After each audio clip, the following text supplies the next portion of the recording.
Welcome to our Wednesday, October 30th, 2004, regular Board of Directors meeting. Yeah. Is my mic working? Yes. Now it's working. Thank you. Today's Wednesday, October 30th, 2024, and this is the regular Board of Directors meeting. Just as a clarification, our board meeting was scheduled for November 7th, but we moved it forward to today. Just a couple of comments. We've got one of our directors, Vice President Rywatch, is expecting a second baby, and he's with his wife. His wife. His family is, yes. That's usually the way it goes, Director Farrell. They're expecting a baby. And Give the right person yes, credit. of course. It's a family thing. So in advance, my congratulations to Trevor and family. And on behalf of the board, wish everybody well. As of about 2 hours ago, there was no baby yet, but it was close. So that's what I got from Trevor. Other than that, the board welcomes Director Farrell from his adventure in Spain. Welcome back. I hope jet lag is not... Thank you. If I make a motion in Spanish, I hope you don't. I hope you're not too jet lagged. I know after about 2 weeks and so on, it gets to you. Yeah. We'll see how that goes. Okay, let's move on to, let me see. We have Director Johnson, Dodd, Flashman, Farrell, Santa, Just Jack, and Director Perry online. So I believe we have quorum. As I said before, I call the meeting to order. Do we have the minutes for October 24th? We have to approve the agenda first. I motion to amend the agenda by removing item F from our agenda. I'm sorry, what item? F, which would be 7 p.m. And we're doing that because our counsel is not here. He was Okay, I supposed do to want brief you all to us. speak up. We've got this fan in our ears here. Oh, Yeah. Thank you. I need a second. Second. Seconded, all those in favor say aye. Aye. That is unanimous of all present, so we will defer that. Thank you. Mr. President, we have not received minutes for the 24th, Right. so that should come off our agenda for this evening. Would you like to make a motion on that? I can move that. You want to move it? So moved. Seconded, all those in favor say aye. That's unanimous of all present, so we'll... Mr. President, I'm going to object to the remaining consent agenda item. I'm happy to put it on to regular action, regular business. Maybe we can put it in on as F in place of the item that we did, but I'd like to have a conversation about that. Can you elaborate? Point of order, that, Yeah. all you have to do is object. All I had, and I've Yeah. objected, so it goes, and take it up as item 7, As item as the F. F. Okay. No, I was just getting clarification as to Yeah. anything else. Move to adopt the agenda as amended. Is there a second? Second. All those in favor say aye. Aye. Aye. We've got, it's unanimous of all, thank you.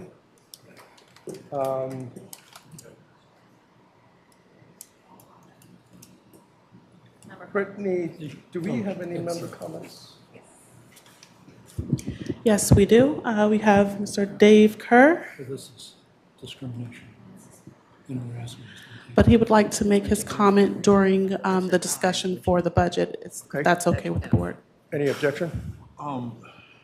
Can we hear from Mr. Kerr at the beginning of the budget deliberations, Mr. President? Yeah. Of course. Director Johnson, yes?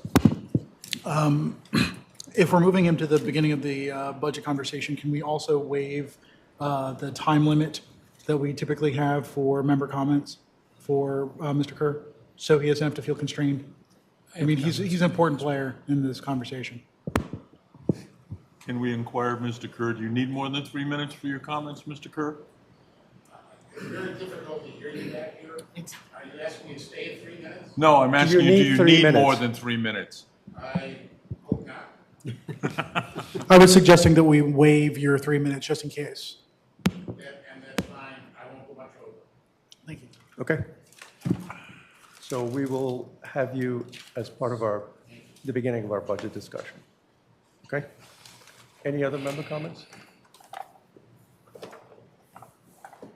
That's it. No. Okay. I believe we're on item E. Yep. So let's move it over to the CEO update. Over to you. This is purely informational. We just gave you an update on a few community meetings that occurred. Happy to take questions if you have any. Okay. Are there any questions for our CEO? Hearing none. Thank you. Now we are ready for item F. No, oh, yeah, Yeah. Yep. right. Does Ms. Kowalski have anything on this? I have some questions. Can I inquire whether it's possible to turn off the fan for the short duration of this meeting so that we can conduct the meeting more completely? We can do it. Yep. Thank you. Thank you. Was that both, or was it that one? He's doing that one, okay. Thank you. Thank you so much. Oh, wow. We can now hear each other, huh? That might not be a good thing.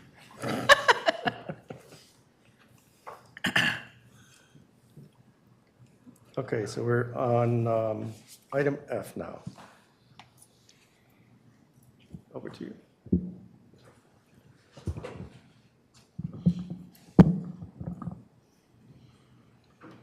So I'm happy to go through the item summary, or are there specific questions? No, I do have, but if you can just give us a short summary, Mr. President? Sure.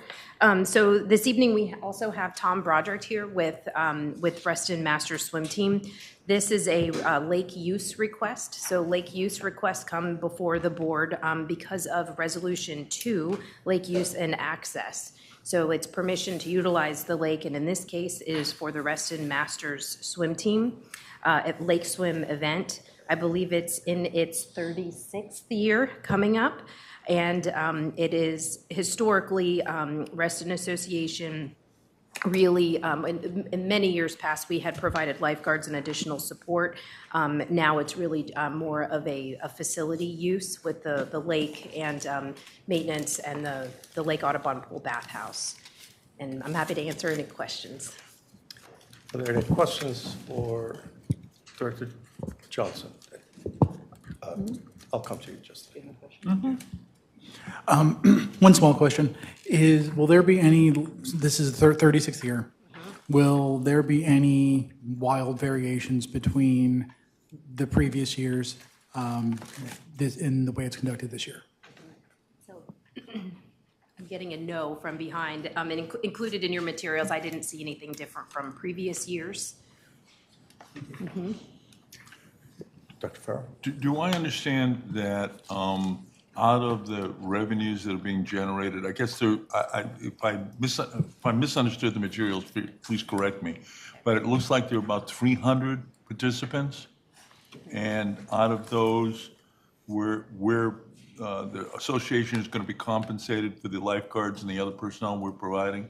So we don't provide lifeguards, but yes, we'll be compensated for the facility maintenance of the facility. So when we have our CSF crew and come and do prep and post, as well as the any lifeguards that would be at the pool during warm-ups. Those Excuse me, would Laura, can you get pull the closer to the sorry, mic? Thank you. lifeguards at the pool would be covered, but we don't provide lifeguards on the lake. And it may be that our friend from Master Swimmers can have to answer this question.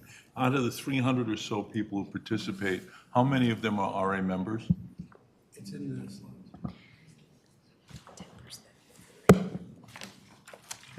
10% is what we estimate is folks from Reston. And the rest are really from the Northern Virginia region, and as far as, up in the Baltimore area and Sure. Tidewater. So, and this is a question I ask of every organization that comes to use our facilities. Out of the net revenue, what happens with that? So we do have a charities component of that net revenue. Last year, we gave $5,000 to Cornerstones and the Lymphoma Foundation. I'm sorry, what was the second one? Lymphoma Foundation. Okay. Our person whom this is named after him, Jim McDonald, died of lymphoma, so we Right. honor him by doing that. And other net revenues is help to defray some of the cost of the whole operation. Got that. And when I meant net, I meant after you paid all the expenses. So one of the things I wanted to bring to your attention is that we have a program that's just gotten started with Friends of Reston recently, and I think it kind of works with the Master Swimmers Organization, in which, and Laura can fill you in on this, is where Friends of Reston provide a program to teach kids who are free and reduced meal at Terracet, and I guess we've expanded it now to a couple of other schools, teach them to swim. And that I would encourage, personally, would encourage the master swimmers to look into that, because I think it's in your ballpark. It's your stuff. And it's a survival skill. We don't want kids drowning when they fall into the lake. And so to me, it makes a lot of sense. I'm not making a motion to that effect. I'm not trying to tell you what to do with your money, but I am trying to suggest that I feel better when we give the use of our facilities to, in this case, 270 people who don't live here, that something is coming back to the community beyond just the 30 out of 300 who participate. I'm happy for to go forward with this motion, but it's one of my hobby horses is give back. Anyway, thank you for that idea. We will certainly look into that, yes. As you said, that's kind of what we do from an adult standpoint, but certainly supporting kids and those who need to swim. That's a life One of the skill. things that, Mr. President, with your indulgence, one of the things that I personally had to push back on this year was a suggestion that we shorten the length of the Lake Newport pool to provide a zero entry. And I went, Master swimmers need that Thank you so full much for that, length yes. of that Okay. pool in order to continue with their program. So hopefully we can continue to work together to improve swimming for everybody. Thank you, Mr. Thank you. President. Thank you, Director Farrell. Any other questions? Okay. Thank you very much. We need a motion, Yes. I believe. Yes. Mr. President, I move to approve the request of the Master Swimmers Organization to use Lake Audubon. I need a second for that. Second. Second, any discussion on that? All those in favor say aye. Aye. It's unanimous. Motion passes. Thank you. Thank you, Mr. President. Okay.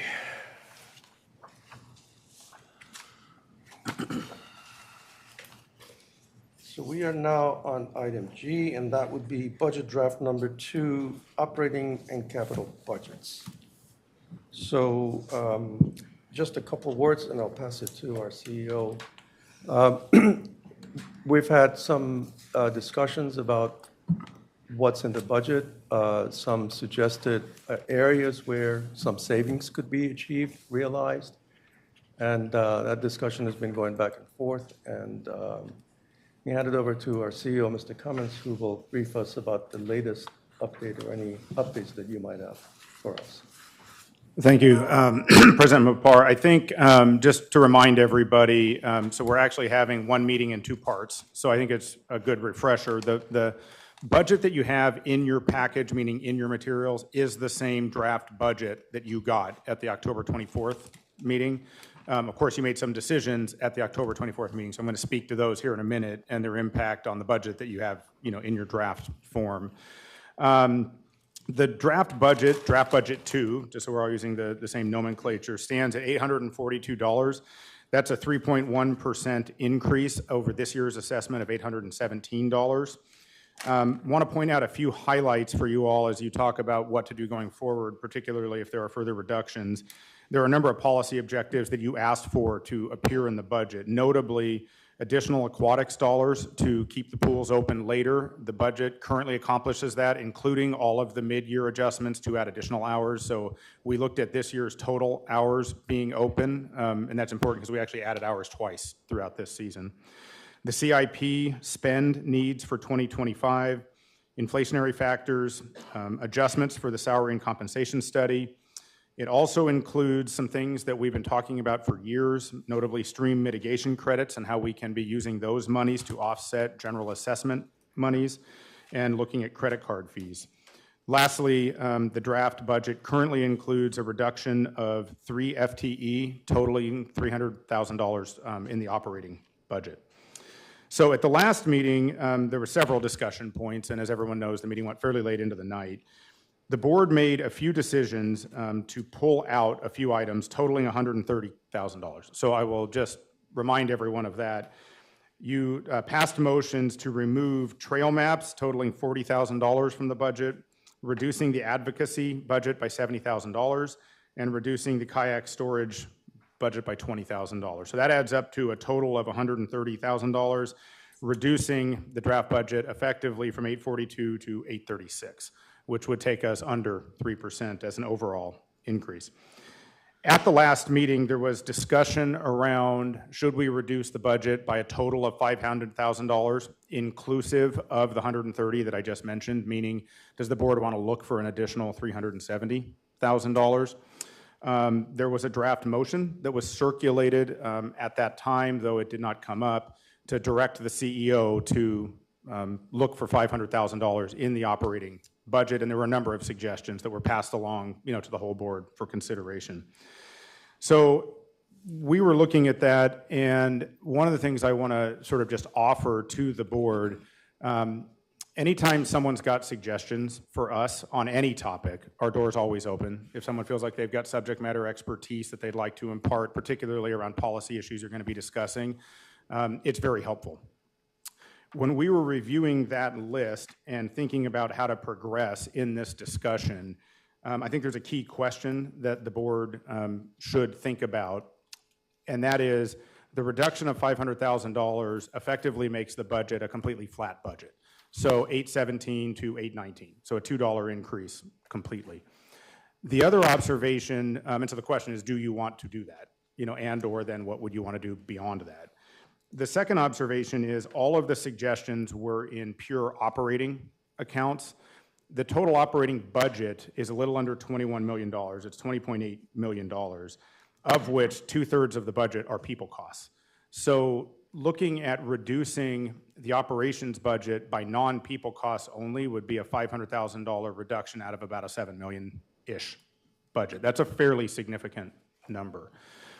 If you all want to think about reducing by $500,000, if that's the magic number to get to a flat budget, we thought it would be good, rather than go line item by line item, to find $3,000 here, $5,000 there, $10,000 here, those sorts of things, that we would like to suggest to you all an alternative approach that would allow you to talk about buckets of money and maybe make some easier decisions. Because I think there are a number of individual line items you all may not know exactly what that $3,000 represents, or $8,000, and those sorts of things. In our minds, the buckets relate to salaries, operational accounts, and then, though this affects the salaries, it's a unique variable this year, which is the salary and comp study. As a general thing, I always advise boards, people need enough money to do their jobs well. So draining operational accounts and having all of the staff standing there trying to do their jobs without what they need to do their jobs well, or to deliver good service to the organization or to the community, may not be the best way to go, depending on what everyone wants as a final outcome. And remember, you set a budget objective as the same or better levels of service and to be member facing. So we took a look at this and also took a look at some of the suggestions. And what we thought would make sense for your consideration, if you decide to go down this road of looking for an additional $370,000, we wanted to try to help you all get there, if that's where you want to go, with the most minimal impact to the organization. And by organization, I mean service provided to the community. In doing that, we identified a couple of positions that, though would be, in our minds, beneficial to the organization might fit more in a nice to have rather than a have to have. And those generally relate to a business analyst in the finance department that was intentionally created. As we all talk about, well, let's do analysis, particularly of non-assessment revenue. Let's look at return on investment of our rental properties like the lake house. Let's determine whether or not it's good ROI to put in a commercial kitchen at the lake house, those sorts of things. The idea was to help our chief financial officer work with the department directors on business evaluation. And I know a number of questions have come up again, through this budget process about different spending accounts. We looked at the future of our HR and IT departments. We do believe that providing the level of service that we have internally, and in the case of IT externally, are benefited by those positions. But we do identify that if the board is looking to cut money, we think those would be the least impactful to put into that bucket. The total amount of that bucket would add up to about $250,000. One of the questions that came up relative to IT, we did not suggest this for next year, for 2025, because the effect of that would be to go from 3 total people to 2 total people. Pete and I actually think that's a model that could work. We're also concerned about what if it doesn't. And we've had some IT challenges, and so we had intended to spend 25 evaluating that program and what we need overall to potentially either reduce into 26 or confirm that we need the IT resources. Nonetheless, it is a good suggestion, and so we wanted to put that back out there for you all.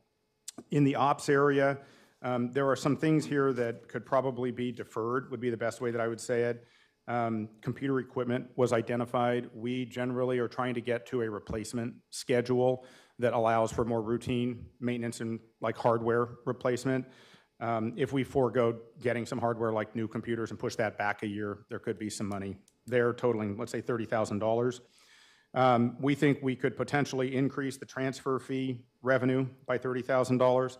Now, again, no one has a crystal ball. We're not sure how many houses are going to close. And then I think we could probably figure out a way to cut the training budget by $10,000. I would not want to gut that account. I think it's very important to invest in human capital, particularly those people that we are asking to create new business solutions, and more strategic thought across departmental lines. So that would be an additional $70,000. And then to round out to get to $370,000, $50,000 reduction in the salary and comp monies, taking us from $450 to $400. So I took the liberty of just, so no one had to take all complete notes, simply putting them on a sheet. I'll hand this down to everybody.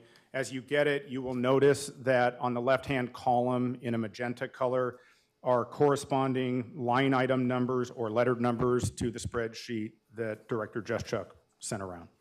So I think my job now is to hand it off to the Treasurer Petrine to offer a few comments. We'll be happy to answer questions. I just wanted to try to prepare the board that there are some options for you should you want to take up that conversation.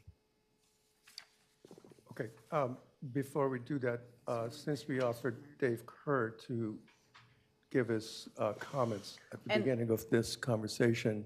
Can I ask whether there is a way to share this with Director Perry? We're going to email it to her right now. Oh, perfect. Yep. Thank you. Good, I was about to ask that too, yeah. If the board is okay, maybe we'll ask Dave to give his comments first. Any objections? Dave, please.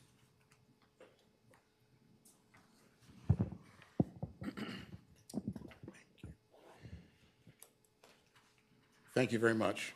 David Kerr, 10718 Midsummer Drive. I am chair of the fiscal committee. These comments are not being spoken for the committee. We have not met in the last few weeks, so I can't say that these are all comments coming from the committee as a committee, but they may share some of my feelings.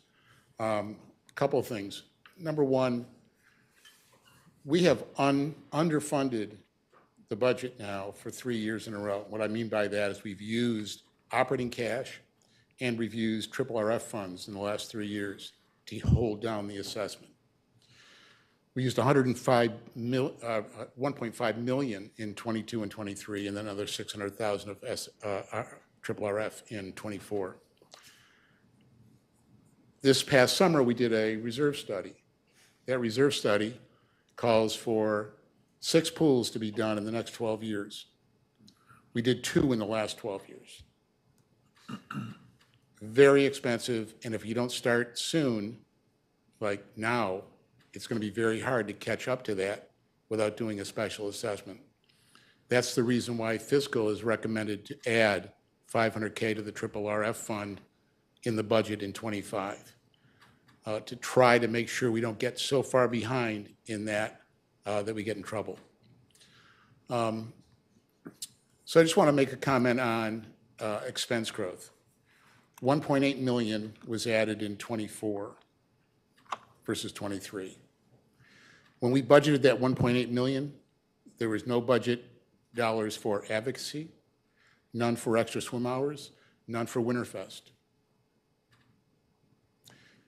This year's budget so far adds about 1.3 million to operating expenses.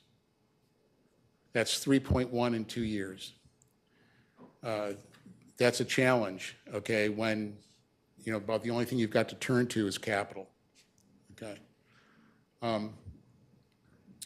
So I wanted to just say, you know, 865 was the assessment that fiscal had suggested after draft 2 came out, and I think it was about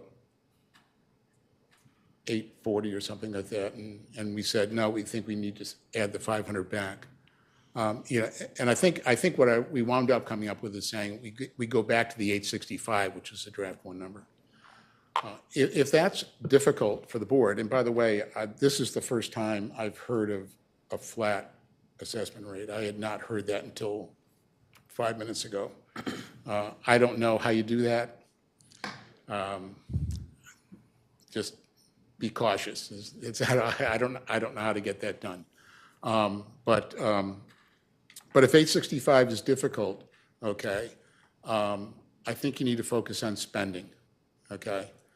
You know, sometimes we think of spending as being, okay, we've got an employee base we have to do something with. And that isn't necessarily true, okay? You know, of the $3.1 million of increase in the last 2 years, probably close to half of that is non-employee related. Things that we've added that, you know, you wouldn't have to cut employees to get those things out. Now, I'm not saying they're all things to take out. I'm just saying you don't have to name employees simply to cut a budget, okay? So look at programs, look at services in a reduced way, in a we don't need to do it way or something, okay? But, you know, we have to make sure that we're funding what we're doing, okay? And that's kind of my last note, okay, is that, you know, we can't afford to not fund what we're going to do. If 865 is a problem, then figure out what not to do, as opposed to figuring out a way to just offset it with something else. Fund what we're putting in, and if you can't afford to fund that, take some things out. The RRF budget is going to have a lot of pressure in the next few years. I wouldn't be surprised if the biennial budget is going to be looking for assessment rates in the 950 to 1,000 range easily, okay? And that's with underfunding the 10-year average RRF numbers. Because our recommendation, just to kind of wrap things up, our recommendation of $500,000 added to the budget still reduces the 10-year average funding by $1.4 million this year. That's how much the 10-year average tells us to fund. And we're underfunding it by 1.4 with our number. So, you know, it's a can we can't keep kicking down the road. It's not in the best interest of members to keep giving them a low rate unless it's based on things not being done. Okay, thank you. Thank you for your time. I appreciate it. Thank you. Can I ask a question? Sure. Can I ask a question to you, Dave? Dave? So some of my, Some people on the board believe that the reserve study didn't accurately reflect when the pools needed to be replaced. And I wasn't in the fiscal committee, but apparently during fiscal, when there was a presentation of the reserve study, essentially the consultant reflected on the fact that they just went backwards and said, here's a lifespan of the pool, so we think it's actually going to end there. We don't actually have any hard evidence of the pool's lifespan there. So I guess what I'm trying to ask is, we have a 10-year average, but it's also based on a reserve study that is somewhat questionable. There's discrepancies right amongst the board. So how do you rectify that? And I agree with everything you said, actually, okay? Again, our recommendation for funding triple RF is 1.4 million under the 10-year average, the current 10-year average. And we do need to know what to do about pools. I think there's a lot of work that has to go into the next year or before we do the next biennial budget to figure out what those pools need, how they need to be done, is the timing right or not right? Because we can only look at what we're provided. We're provided with 10 years of spending that's 30 million more than we can afford to spend at this point. So, but work has to be done in that. We have to get it right. Right now, what we're using is the reserve study plan, and we need to get that right. But short term, we're still underfunding that 10-year average. And then I guess my final question in closing, and thank you for all of this, because I wasn't at the fiscal committee, is can we give ourselves 1 year to do the homework to get the pools right, the life cycle of replacing these pools, maintaining these pools, and perhaps doing the triple RF at less than 500,000? Because I hear your pressure point, but I'm also, the foundation for all of this sounds shaky. So it's like, we're being put against a corner, but the facts aren't all there. So like, what do you advise? And I'll try to keep it short because I could go into some things here. But, we're trying to look at a way to fund triple RF without doing a 10-year average. 10-year average used to be, okay, our requirements were up and down every year, and a 10-year average was literally flat year to year, okay?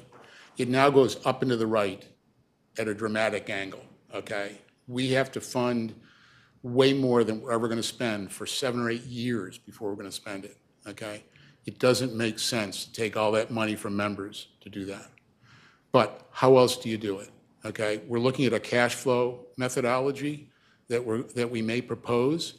That cash flow methodology, the best we could do so far was we figured out that if we can only add above spending, okay, $500,000 of investment, we can make it to where those pools are scheduled, okay?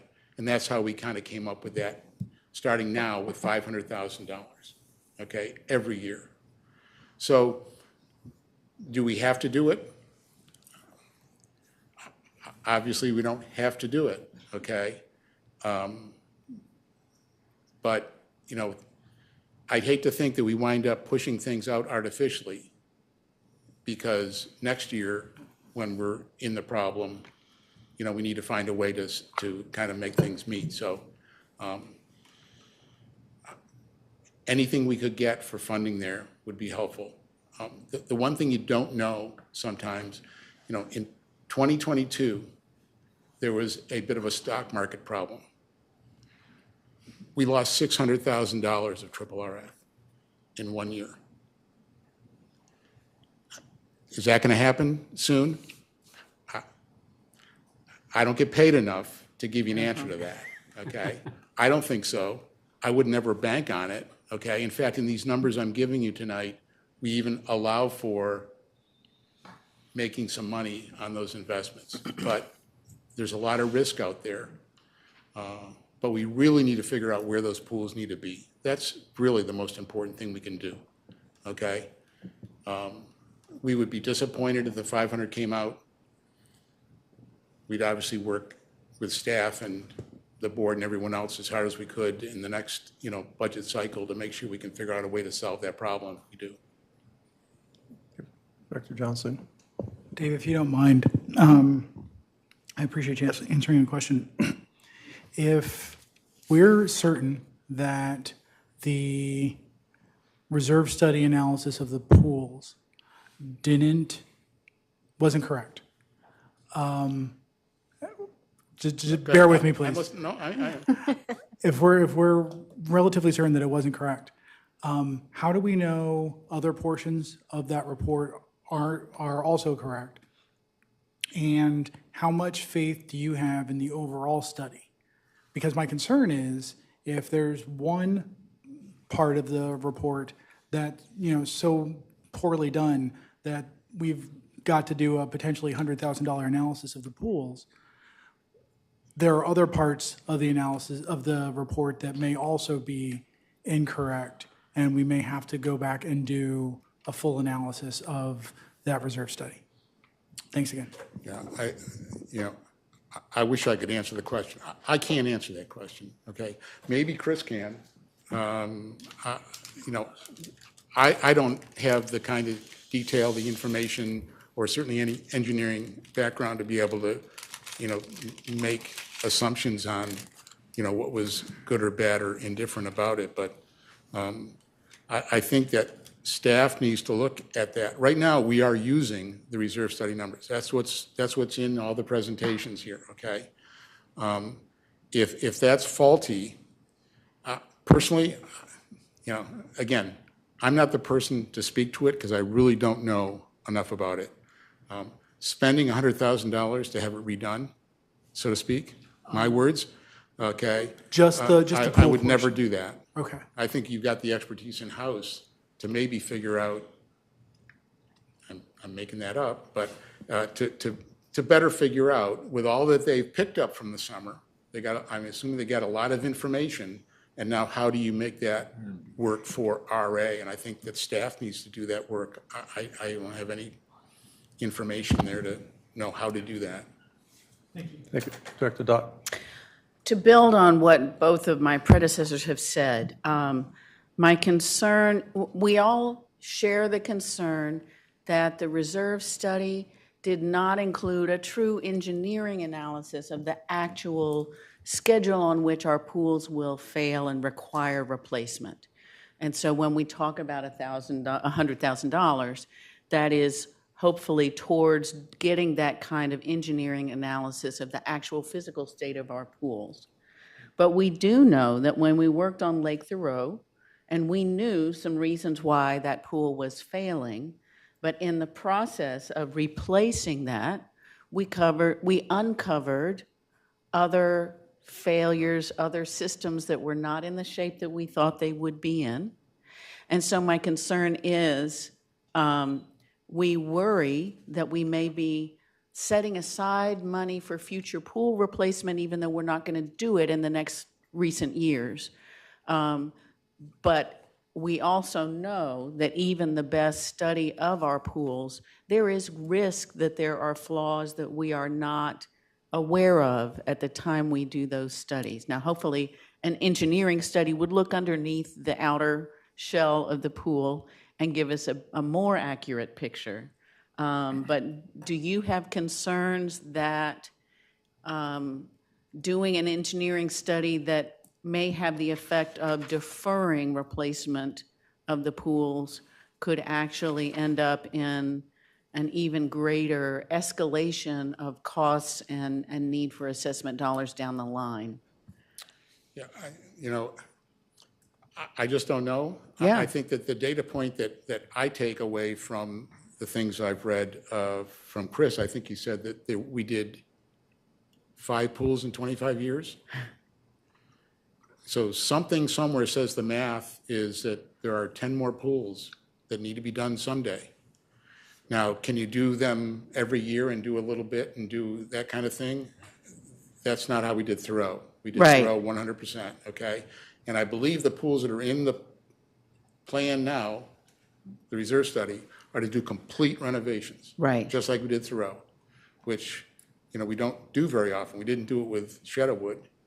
I don't believe. We didn't do a complete 100% Right. renovation. So should we do complete renovations, or should we do something like Shadowwood? That would make a huge difference in what that looks like. I don't know the answer to that. Those are you. engineering types of questions and Chris types of questions that I just can't answer. Thank you. Thank you. Any other question? Bob? Related to the pools and the reserve study. If we're off by a factor of a half, that's still $100 million over the next 30 years that will be paid to renovate our fixed assets. We have an enormous pool of fixed assets. It is not like a 17-year-old Honda Odyssey that I own that I can put up on a lift and tell you when I think the muffler is going to go out or the transmission. The purpose of the reserve study was to dimension, first, as I've mentioned before, it met a regulatory requirement, but it also attached finances, numbers to the cost of the pools and the timing of those renovations. Again, if you're off by a factor so that you're only spending $100 million, it's still $100 million. And we don't have $100 million. I would hate to see what the special assessment was if we did not build the reserve adequately over time. You have to think, accountants think very conservatively. Financial people think conservatively. If you don't, and you make an error, the error is always going to be where you've underestimated what it's going to cost you, as it has been the case with all the pools that we've done. Shadowwood costs more than even the minor, I was going to say minor, but the changes that we made to it were more than we thought it was going to be. Lake Thoreau was really almost twice as expensive as it was first estimated to be. And people will say, well, you didn't do anything to Lake Thoreau pool. It's the same pool. Yeah, you have a zero entry pool, but a zero entry entrance to the pool, and it looks nice, and the parking lot's flat. You don't have to climb a hill to get to the pool. But this is all about timing. There's not a question of it's going to be expensive. Do we know what that expense is? We have a group of experts that have made a professional judgment based on a model, but that's better than saying, well, I don't know what it's going to be. I can't estimate it. Right. It's worth $190 million. And we're looking at what we project the changes will be over a 30-year period of time. And I know because if you do not plan for it in some logical way, it is going to it will generate a special assessment, without a doubt. That's just the way it will be. Is it perfect? Hell no. But it's better than the last set of numbers, which were substantially less. And it was much more comprehensive. And now you have the ability to model on an ongoing basis that stream of reserves that you need. And timing, you can change that. All that can be changed. It's not at the back of an envelope any longer. Right. And you can change the inflation factors. You can do a lot with it. Mm-hmm. And only at the beginning of understanding how this all comes together. But the point that the committee made is if you wait to start putting the reserve aside, it's going to cost you more money. Okay, thank you, Bob. Any other questions? Can I just add a quick data point as I leave? Please. Okay. The last two reserve studies prior to this one said that between 2025 and 2035, you would spend for all of your capital about $4 million a year. If I take out the pools from the current study, take them out completely, it calls for $4 million a year. That's how much things have gone up. Now the question is, do we do pools and how do we do them? Because other things don't go away. You got to keep doing them every year. So there's an issue here. We got to face it and figure out a way to fund it. Okay, thank you. Thanks for your time. Appreciate it. Sure. Bob, did you want to say additional Yes. comments? I had some general comments that I wanted to make about the budget process. The time for magic thinking is over. I repeat, the time for magic thinking is over. RA cannot focus on budgets as annual standalone events without considering the probability of limited expansion of membership and the impact on the sharing of common expenses. That's what we're doing here. That's the operating budget. It's the sharing common expenses, which the budget represents without considering, number one, rising costs of everything from people to paper on a year-over-year basis. Two, operating the type and extent of amenities and services provided in a manner that members expect. And three, maintaining those desired facilities in good condition into the future. For the third time, I am repeating that the board approved the priorities of the 2025 budget back in May.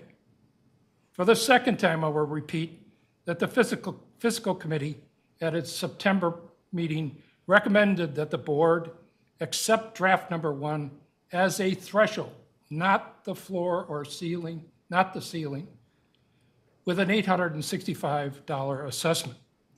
For the second time, I will repeat that the fiscal committee recommended at its October meeting that the board accept draft number 2 with the proviso that the $500,000 would be added to the reserve in 2025, bringing the budget back to $865. As your elected treasurer for the past 5 budget cycles and working for 5 decades in finance in senior positions in various organizations, I can attest that the budget was built consistent with an established process and timeline accepted by the board back in May. These objectives included meeting the operating needs of the association, providing services and programs that meet or exceed membership needs and desires, and to provide for the current capital needs as well as to begin the process to plan for our future capital needs into the next decades. Over the past days and weeks, I have explained to any individual who's asked questions why certain items remain, taking as much time as was required to answer questions. This organization is not like others to which it is being compared. RA requires quality people to make it work. Finally, we have them in place, and this budget, if changed as I understand, will upset that careful balance. To say that I'm disappointed is an understatement. I'm a calm guy, but I'm really confused and upset, that we cannot imagine how, I cannot imagine how the fiscal committee members feel. More importantly, our staff have the actual on-the-ground experience and expertise to accurately analyze RA's finances, how they must feel. Shame on us for even considering new changes at the 11th hour. We're now 23 days from the board meeting at which the 2025 budget is supposed to be approved, and it appears again this year that's going to be a challenge. Trust the staff. They did an excellent job in presenting to you what it costs to meet all of the financial needs of our organization in a timely and professional manner. This has resulted in great value to the members. Thank you. Thank you. Thanks. Mac, I've got a couple of questions. So the 500K that you mentioned, as you described it, it sounds like 500,000 was the target and the work was made to hit that number. So I guess my question is, if 500,000 is the target, where does that come from? And if not, I guess let's leave it at that. If that's the case, where did 500K come from as the target to reduce by? I'm not sure I can answer the second part because our understanding was that the board was interested in a 500K target. So the answer of where it comes from would be the existing operating budget. But in terms of how that number was generated, Yes. that I don't think I can speak to. I appreciate that, and I asked that, largely because I wasn't here at the beginning of the last meeting, so I'm assuming that this was discussed in public, and we came to that conclusion. So, I mean, if there are any members of the board who can make that clear for me, I'd appreciate it. Director Johnson, just to clarify, your question is, what was the nature of that 500K number, or how did staff come up with the numbers that they earlier announced? It's the nature of the 500K. Okay. Mac's description, it sounded as though 500K was a target that, members of this board were shooting for to make reductions to meet. But I can't imagine that folks would just, create a number to cut for, that they would, my understanding of how we would do this is to go through the budget if we had to do that, find potential items for waste, and then waste or mistakes, things along those lines, and then, potentially land at 500K. So I guess my question is to, the folks on the board who have worked on this, where did 500K come from? Okay. Director Perry? So I will say, in response to Director Johnson's question, that I specifically and publicly at the last meeting stated that I did not support a $500,000 number, and that I would agree to a compromise of a lesser number, and was specifically informed that a lesser compromise was not allowed, was not agreed upon, and would not be accepted. So the 500,000 were from our friends who want to slash and burn the budget at all costs, from what I can tell. So let me just offer a couple words, and then I'll let other board members jump in there. My understanding was that board members went through the budget too, as it was done, and they went through several line items, and they identified some things that they thought were areas worth looking into as far as potential savings. My understanding is that when they finished the job, or looking at the budget revision too, those numbers added up to the amount that we're discussing. But please correct me if anybody would like to correct me on this. I'll start. On October 22nd, Jennifer circulated to this body suggestions for reaction and feedback prior to the board meeting so that we could all have a framework as to where we could come from. Things that were identified in that budget were things like tennis, computer, and there was a rationale listed in there as to why we believe that there are some areas that merit discussion. So we started with, I would say, our threshold, our baseline, to just say, hey guys, here's what we see. Do you guys see this too? Nobody responded to the email. And so then last meeting, I would say, with the permission of the chair, I helped to go one by one through the recommendations of that document.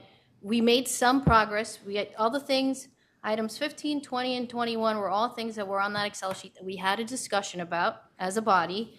And so now we have to go and have a conversation about the rest. But we were presenting a starting point. And I will say that from my perspective, the 500,000 goal was based on the fact that I am interested in getting 500K into triple RF, but I'd like to find the same operating costs that Dave is insinuating, so we had to start from somewhere. And so I believe that there has been a good effort made to kickstart the discussion, But in order to have a conversation, it requires all members of this body to read the email and then engage with one another.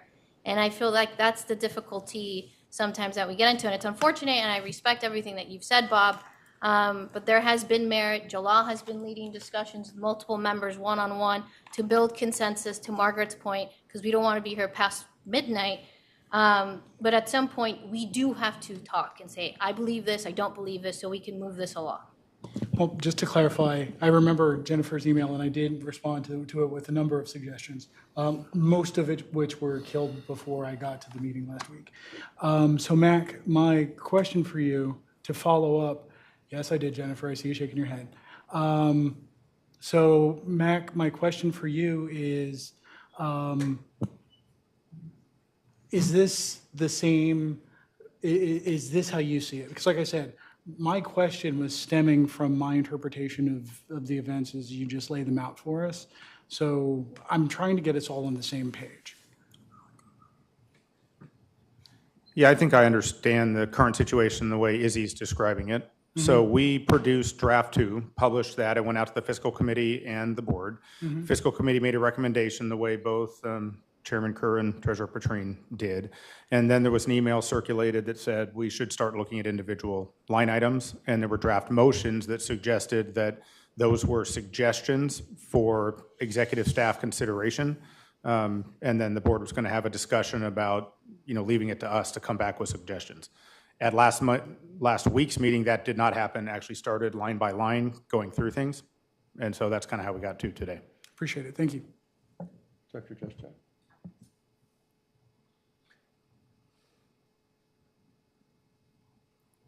I have a question, Mr. Chairman, Mr. President. Yeah. I feel I need to add one clarification that would help everybody here. And that is, I have been trying to basically get us to a place where we can all agree. And I think I want to just go back to our CEO's comment. And the idea was, based on the last week's meeting that we had and the line items that added up to 500K, the way I understand it, I approached CEO and CFO and COO and I said, can you provide an explanation? What can you come up with? Are you okay with this? And I would say that this is what they've got for us today, based on that discussion. So just a clarification on that. Director Farrell, you have questions. I'm sorry I wasn't here for last week's meetings, but the location I was in was much preferable. In the memorandum dated October 24th from Mr. Cummins and Mr. Vroom, on the second page, on the third page, forgive me, on the third page, there's a discussion of adding that to keep most, and that's the question, pools closed one day instead of 2, it would cost $70,000. I never like indistinction. What do we mean most? You didn't ask me, but is it okay if I respond? Mr. Lusk, would you care to respond? So a better way to think about it is every pool has no more than one closed day. That's a better way to put it as I've been thinking about it. So we have pools now that are not closed. They're open 7 days. We have some pools that are closed 1 day, some pools that are closed 2 days. This means all pools have no more than one closed day per week. So any pool that currently has 2 closed days no longer has 2, it only has 1. Okay. Mr. President, I move to direct staff to amend the budget for the next round of budget, to add $70,000 to the operating budget to provide that no pools will be closed more than 1 day per week. I need a second. Second. Discussion? Dr. Johnson, did you raise your hand? Attempting to second. Oh, okay. Okay, all those in favor say aye. We have Director Johnson, Dodd, Flashman, Farrell, Perry, Dr. Santa, Just Jack, and myself. Did I hear any opposition? It's unanimous. It's all unanimous of all present. Thank you very much. The motion passes. Mr. President, I'm going to have a series of motions here, but I have a question. The next line down says it's $2.7 million for some pools to be open from 4 to 7 after the school year starts. How many pools are we talking about? I think just to clarify, you may be down a line, so, hold on, I'm trying to The find prior it. line was 70,000. We just voted to direct staff to include that. So the large- next line is 27,000. You said million. I'm sorry. That's why, yeah. That's I why heard you what were you heard. confused? Thank you. No, I looked up at the K and I was trying to do it at jet lag. Jet lag, yeah. Thank you. So 27,000 for some schools open from 4 to 7 after school starts. How many pools are we talking about? So some were already included in the base budget based on some of the changes we made this year. I don't know, and I'd ask Laura to help me out there, but I don't know if we like 4 I'm getting. So And 4. I'm going to assume that 2 of them are north of the toll road and 2 of them are south of the toll road, yeah? I'm sorry? Correct. No, I'm Yes. doing that for the benefit of my friend, Director Perry, because it's a sensitivity. Mr. President, I move to direct the staff to add 27,000, is that the right number? Yes. To the next draft of the RA budget to provide for 4 additional pools to remain open from 4 to 7 p.m. after the school year starts. Second. Motion has been seconded. Discussion? Could I make a friendly suggestion that to include tracking usage in those time periods? We track usage already, Mr. Treasurer. But I mean, that's badges, I mean, tracking. During that period. I think Laura's shaking her head as to, yes, they They can do it anyway. Okay. Director Perry has her hand up, but Yep, she needs to unmute herself, Mr. President. Director Perry, go ahead. So just in support of staff and in response to Treasurer Petrine and John, sorry, John, it's been a long day. I think what we're looking for, and I've suggested this to staff in the past, is that we're looking for numbers of actual counts in the pool each hour, not just how many badges were swiped, that kind of thing. We're looking for specific tracking, not just, hey, the badge came in, the badge left. Like, on the hour, how many people were in the pool, that kind of tracking, just as an FYI. And Director Farrell, please correct me if I've misspoken. I wouldn't dare. Well, I doubt that. Just to be clear, because I think I'm on the same wavelength, but I want to speak the language that was presented in the pool slide. You're suggesting households. How many unique households go to that pool? Because what we get is visits. And in theory, there are times where people leave, I know this from experience, leave the pool, go back home, eat, and come back.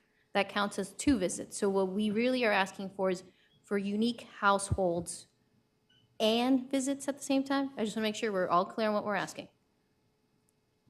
I think what we currently track is, and actually, yeah, thank you, Laura, the good, excellent woman. I mean, currently what we track is just a badge is swiped in and a badge is left, correct? So we currently track when someone enters the facility. We don't track when somebody leaves, and we do not track how many people are on the deck at that time unless we do notice that we have to go 2 up and then we start tracking, but it's only for capacity issues. So that's not currently tracked. For households, we're looking into a reporting metric with Vermont Systems to identify the specific number of households that attend each facility. That's not completed yet, so I'm happy to look into how to accomplish all of these metrics. I just do not have a specific answer for you on that this evening. And I think the reason, Margaret, where I think this is important, because the way we do dues is based on households. A household pays a due. So I think it's important that we know how many households participate in a pool, in addition to visits. So we know need how both many- variables. We know how many households purchase a recreation pass. We don't know the frequency Sure. by each household that uses a specific facility. I understand and respect that and agree that that's important. I also have asked at least more than once, or suggested more than once, let me rephrase that, that I think it would also be beneficial to know numbers at the pool at any given hour, just so that we can see the fluctuation. If I have, 50 badges coming in at noon and I have no idea when 38 of those badges left, what good does that do me?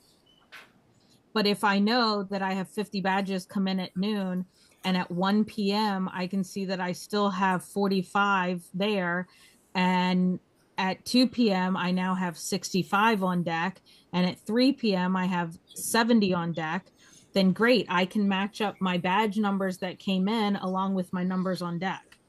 And those are additional data points that can be used, along with what you're saying, which is individual households.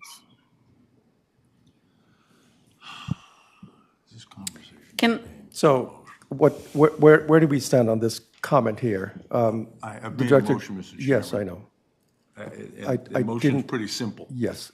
Let's go back. Could you recite your motion one My more time, motion is please? to direct the staff to add $27,000 to the budget to add 4 pools to be open from 4 to 7 after the beginning of the public school year. Is there a second for that There was motion? a second already. Sorry, It's already been moved and yeah, seconded. thank you.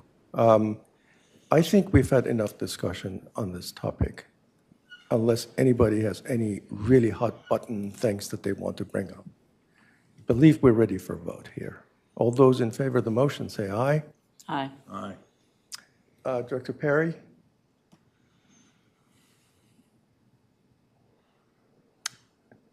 That is unanimous of all. Motion passes. Mr. President, I move to direct the staff to add $110,000 to the next year's budget to extend Season 3 through the Friday before the first day of school. I'm sorry, could I ask you to repeat the amount?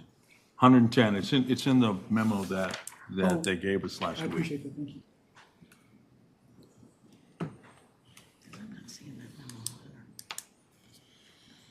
Looking for a second. The motion has been seconded. Is there any discussion? Yes, Just a Director. question, is that for all pools? All 15? So it's to mirror the current season 3, so that is all pools, if I'm not mistaken. It's to mirror Season 3, and that also does still take into consideration the previous motion that you all just approved, which was to have only one day, no more than that. So that is the $5 on the assessment for 110, 111. Can we have discussion of that motion? We are having discussion right And now. so what is the start of the school year what day is the start of the August school year? 18th. What day of the week? He's saying until the Friday before school starts, and I'm trying to understand what day of the week school begins. So our largest struggle was that weekend. So we wanted to ensure that we could staff through that Friday before the weekend before school starts. So school that- starts on Monday? I don't have that in front of Do me. we Yes. know that? School starts on Monday. Thank Okay. you. So then it would be the Friday before. Mr. President, it was that conversation with Ms. Kowalski that prompted me to craft the motion exactly that way. I understand. Director Farrell, I am not finding, you're referring to a motion, I thought you, email that was shared on October 24 It was from in the Ed Vroom. package. It Oh, was it's in the package. from- Under which tab is this? It's under tab G. Thank you. Just so everybody knows, presentation given to us on September 26th, in case you're wondering. Season 3 currently runs from June 15th to August 11th, in case you're looking for the exact date. So we're extending post August 11th, one more week, correct? Correct. No further discussion on my part. Thank you. The motion has been seconded. We are ready to vote. Those in favor say aye. Sorry, Izzy, repeat your dates one more time? If you reflect to your board packet on September 26th, staff reports that season 3 was dated June 25th through That's August not her 11th. I think No, that's no. not the question. Director Perry, did you have, please repeat? I just, what are okay, John, what are the dates based on your motion here? Because school starts August 18th next year. And so you're This past asking year- until when? I'm trying to answer the question. This Thank you. past year, we closed the pools a week Right. before school started. Right. So there was a week where the pools were closed, but the kids weren't in school. I'm My familiar. motion is to extend that season through the following Friday. So it's the Friday before school's open. That's what my motion does, is it fills in that 1 week when the Okay, kids. so it would take it through the 15th of August. Correct. That's correct. Thank you. That's all I was asking. Okay. Thank you. So one more time. All those in favor say aye. Director Dodd, Oh, I'm sorry. Director Perry. Okay, so we've got Johnson, Dodd, Flashman, Farrell, Santa, Josh Jack, and myself. And Director Perry, that's unanimous of all that. The motion passes. Thank you. Thank you, Mr. President. I have a few others. I have a question. I'm looking at the memorandum that went out on the 18th of October from, to Director Juszak from Mr. Lusk and Mr. Vroom. And I want to go through those and try and understand it, and I may have motions after that colloquy, Mr. President, with your indulgence. The first question that Director Juszak asked, and that was responded to, regarded the cost to cure the tripping hazard at Tall Oaks Pool. And the discussion ends up by saying a full replacement, or not ends up. The staff recommends a placeholder in the 2026 capital improvement budget and returning to the board with a solidified estimate. I'm looking at the package that was sent to us, and I don't see that placeholder. You're right. So it would be, we didn't have time to get these into this actual CIP for the second draft budget. We will put it in for draft 3. I move to direct the staff to include a placeholder in the 2026 capital improvement project to replacement and grading of the step at the Tall Oaks Pool. And I'm sorry, do we have a price point for that? I'm directing them to come back to us That's with the that reason. price point. That's the reason. And direct, Mr. President, if I may respond to Director Dodd, remember, this is for, Yeah. this is the 2026 year, so it's not Right. next year's number. But the idea is get it in there. Do we have a second for that motion? Second. Motion has been seconded. Any discussion? Are you looking for CIP money to do this? Because I believe in one of the memos that I've asked about from staff that they can shave down the Tall Oaks pool step via the operating budget without adding anything to the operating budget. I'm looking at the memorandum that, Mr. President, So then I would ask, can we verify with staff that they think that, and is shaving it down so that it isn't a tripping hazard acceptable versus the CIP budget, which would be to replace the steps? Mr. President, maybe Mr. Lusk might want to. So 2 thoughts, because we've talked about this going back a few months now. For next year, there are some steps we can take internally that don't cost us anything but labor and some materials we have in-house. I'd like to put it in 26 to find a permanent solution. I don't know if us painting it and shaving it is the permanent solution, but we can take an internal step next year and talk about it for 26. And that's my motion, is Yep. for them to put the placeholder in the capital improvement budget for 2026. With no change to the, Not to Budget. 2025. That's to right. 20 Put it in Understood. 2026. We'll ultimately, we'll adopt the capital improvement plan for the In next 5 26. years, we can amend it again next year. Yep. That, Right. it just gives us all Thank you. The motion has been Straw dog. seconded. Director Perry, you have a, Peter, was I correct in understanding this was something you were already doing without the motion? We were planning to put it in 2026. I think this just solidifies that we're doing that. Thank you. That's all. okay, the motion has been seconded. All those in favor say aye. Wait, I have a question. Yep, go ahead, Sorry. Director Sen. Looking at the CIP for some activity happening in Tall Oaks, and I just want to make sure you have coding happening in 2029 and some other things happening in 27 and 28. I'm bringing this up because you're saying 2026, but a lot of things are happening later in the year. So would that mean that some of these other things for Tall Oaks should be moved up front because we're all working already in a pool?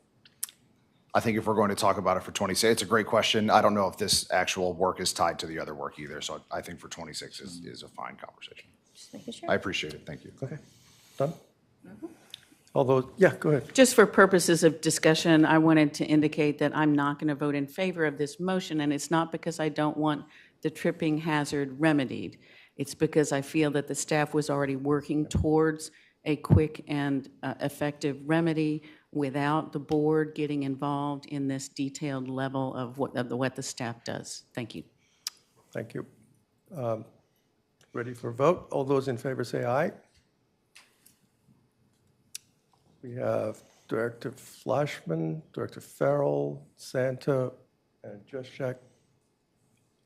All those opposing the motion? We have Director Dodd and myself. Before two, those abstaining. So we have Two abstentions. Two abstentions. What was the total? 4-2-2. The motion Motion fails. motion fails. Motion fails, that's right. Thank you. Mr. President,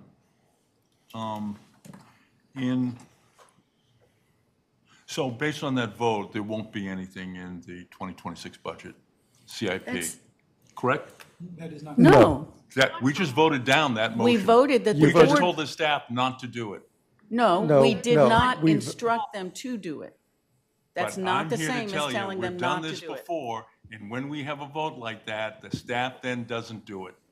So That is not That- at all what. that is said. wrong. We're that is absolutely putting down the our case. staff. This is That is absolutely. putting I down our- believe, Ladies and gentlemen, hold on. I don't have my gavel here, but let me do that. Thank you. We voted, and the vote has been cast. We're going to move on. Thank you. Thank you. but can we clarify this for members? Because just to be clear, Pete said there will be grinding occurring to find a immediate solution, not a full solution. So we are doing something to address the safety concern. Right. I just want to make sure it is captured correctly for the record. Can you verify that one more time? Yes. Thank you. Thank you. Next. We have in that same memo that I'm referring to, this is the October 18th memo, that there would be included in the budget, that's not in the budget tonight, $100,000 to address the water pressure problem at Upland Pool. I move to direct the staff to add the $100,000 to the capital improvement plan.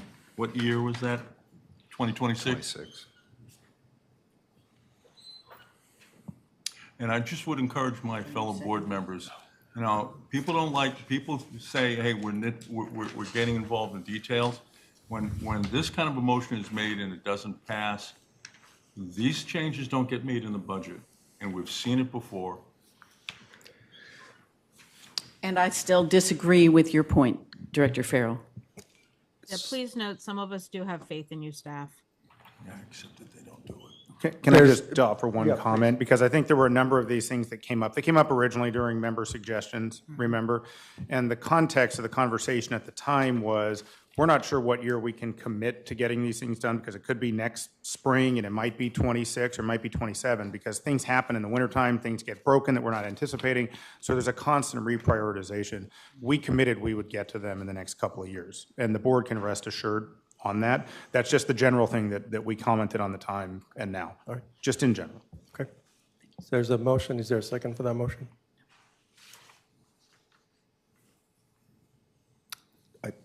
Sorry. That's okay. Yep. Next. Same memo, item 4. This is a safety issue. How much did we spend to enhance the lighting at North Shore and Glade? I'm going to bring Chris up. I don't know the number off the top of my head. I'm sorry about that.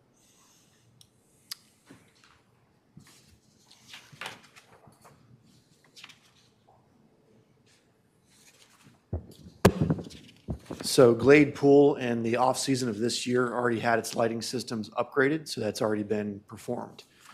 North Shore had lighting enhancements done last year. If there's still concern regarding lighting of the interior, we can evaluate adding maybe a couple extra fixtures, which would likely be an operational cost. We are currently looking to include in 2026 a reval of Ridge Heights interior lighting. There is potentially some improvement there.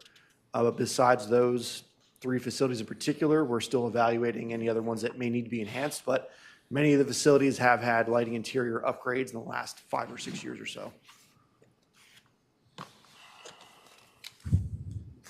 But that wasn't the question. No, it wasn't. But that's what we had. The question was what had been the Director cost Farrell. What had been the cost? of doing Yes, that? yes. It can range, I think North Shore and Glade were around 10,000, I believe, off the top of my head. But just noting that we just did Glade. So there might be some misunderstanding as to the current condition over there, if there's still a concern about enhancing that one in particular. Director Johnson. Just like to suggest that if you don't have the exact number off the top of your head, feel free to take some time and go research it and come back to us with the solution, with the answer. Thanks. Okay. Director Farrell, may I ask you how many more motions you have? I don't have an exact count. So we could be here until past midnight then? I don't plan on that. Well, we just asked. If you let me get on with the motions, we can be out of here Sure, quickly. absolutely. Go on with it. Yes. I'm going to move to direct the staff to amend the CIP for next year to add $250,000 to complete the Hook Road bathroom next year. To amend the budget to add the 250 back in for next year and the 250 for the year after that. I need a Is there a second for that?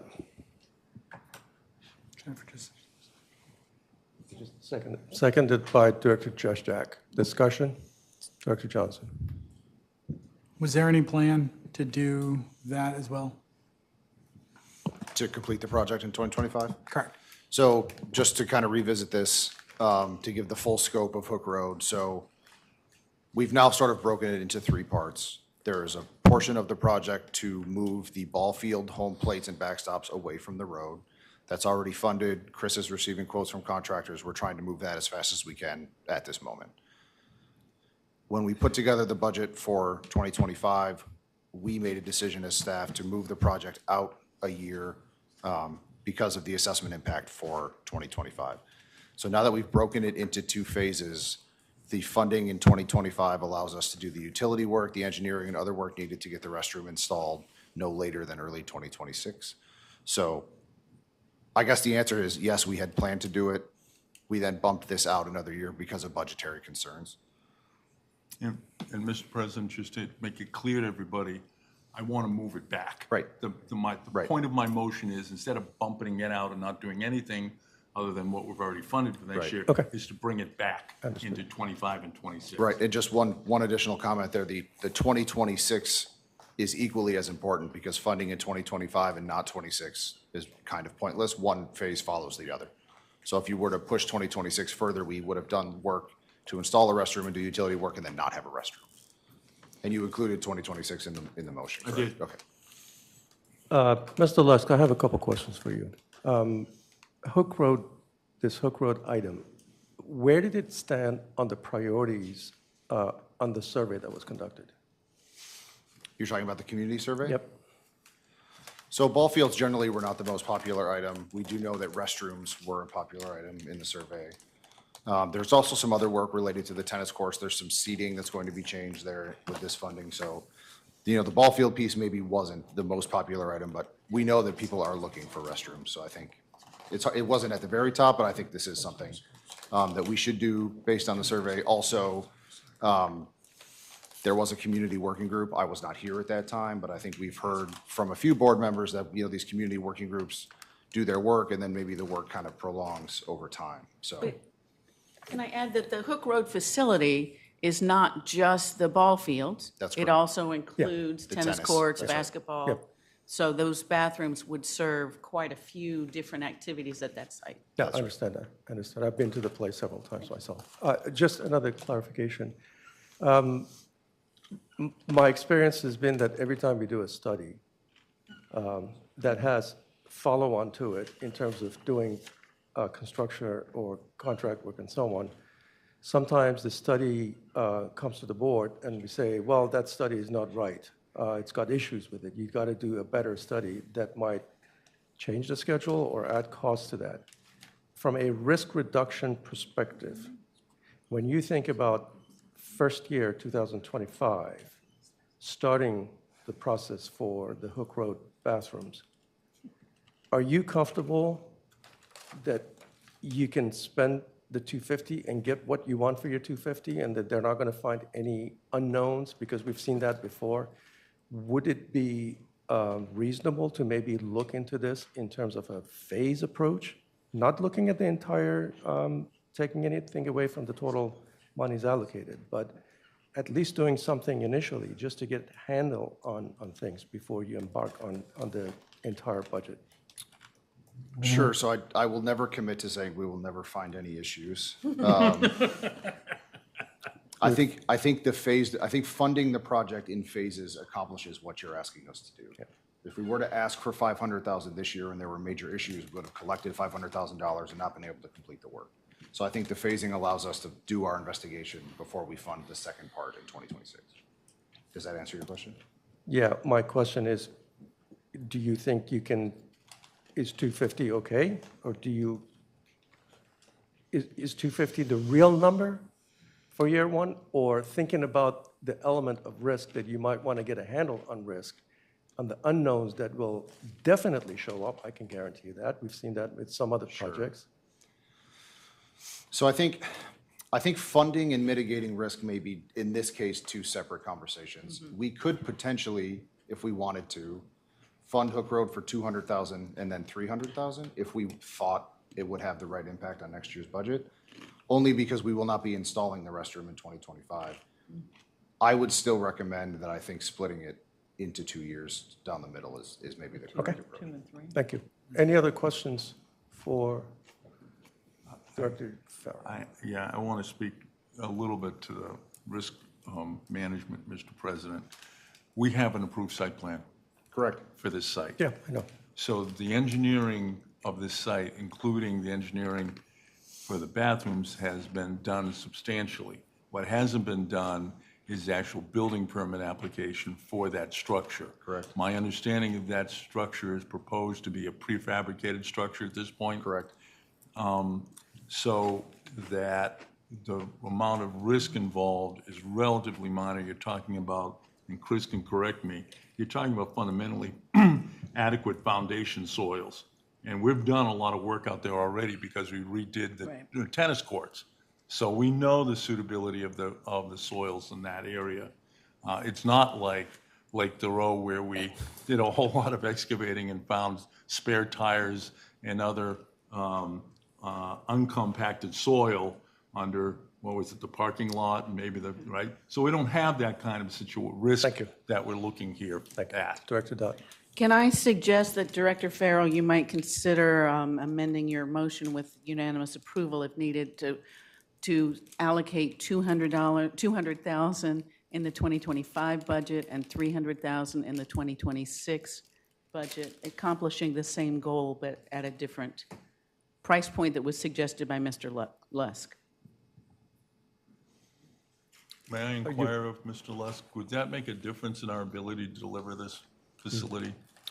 What I would advise is that we will have to revisit this conversation next year, and will 300,000 hurt more next year, or will 250,000 over 2 years be a better decision? That's where I'm at. I would also advise there's a DRB element involved in this project, so there could be a little bit of time there. Go ahead. Related, and I'm keeping track, just so people are following, if we move forward with 250 plus 250 plus 70 plus 27 plus 110, those are the numbers related to pool. We will be adding to the budget over $700,000, which means an increase of $33. So I just want to make sure people are tracking, because at some point, I will start offering motions to find savings.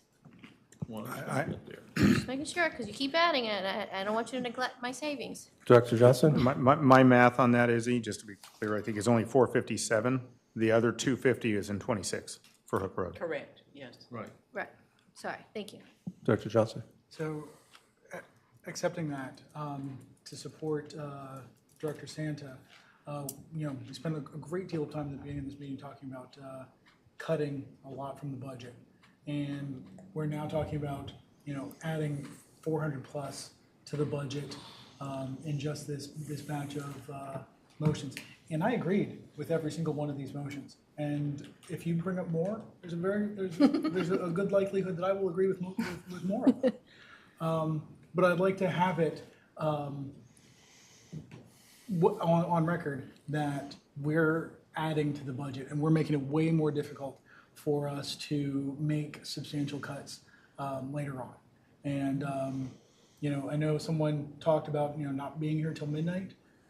If we're intent on meeting both of these goals and improving the pools as is well needed, and also cutting $500,000 from the budget, I think we need to prepare to be here until well into Friday.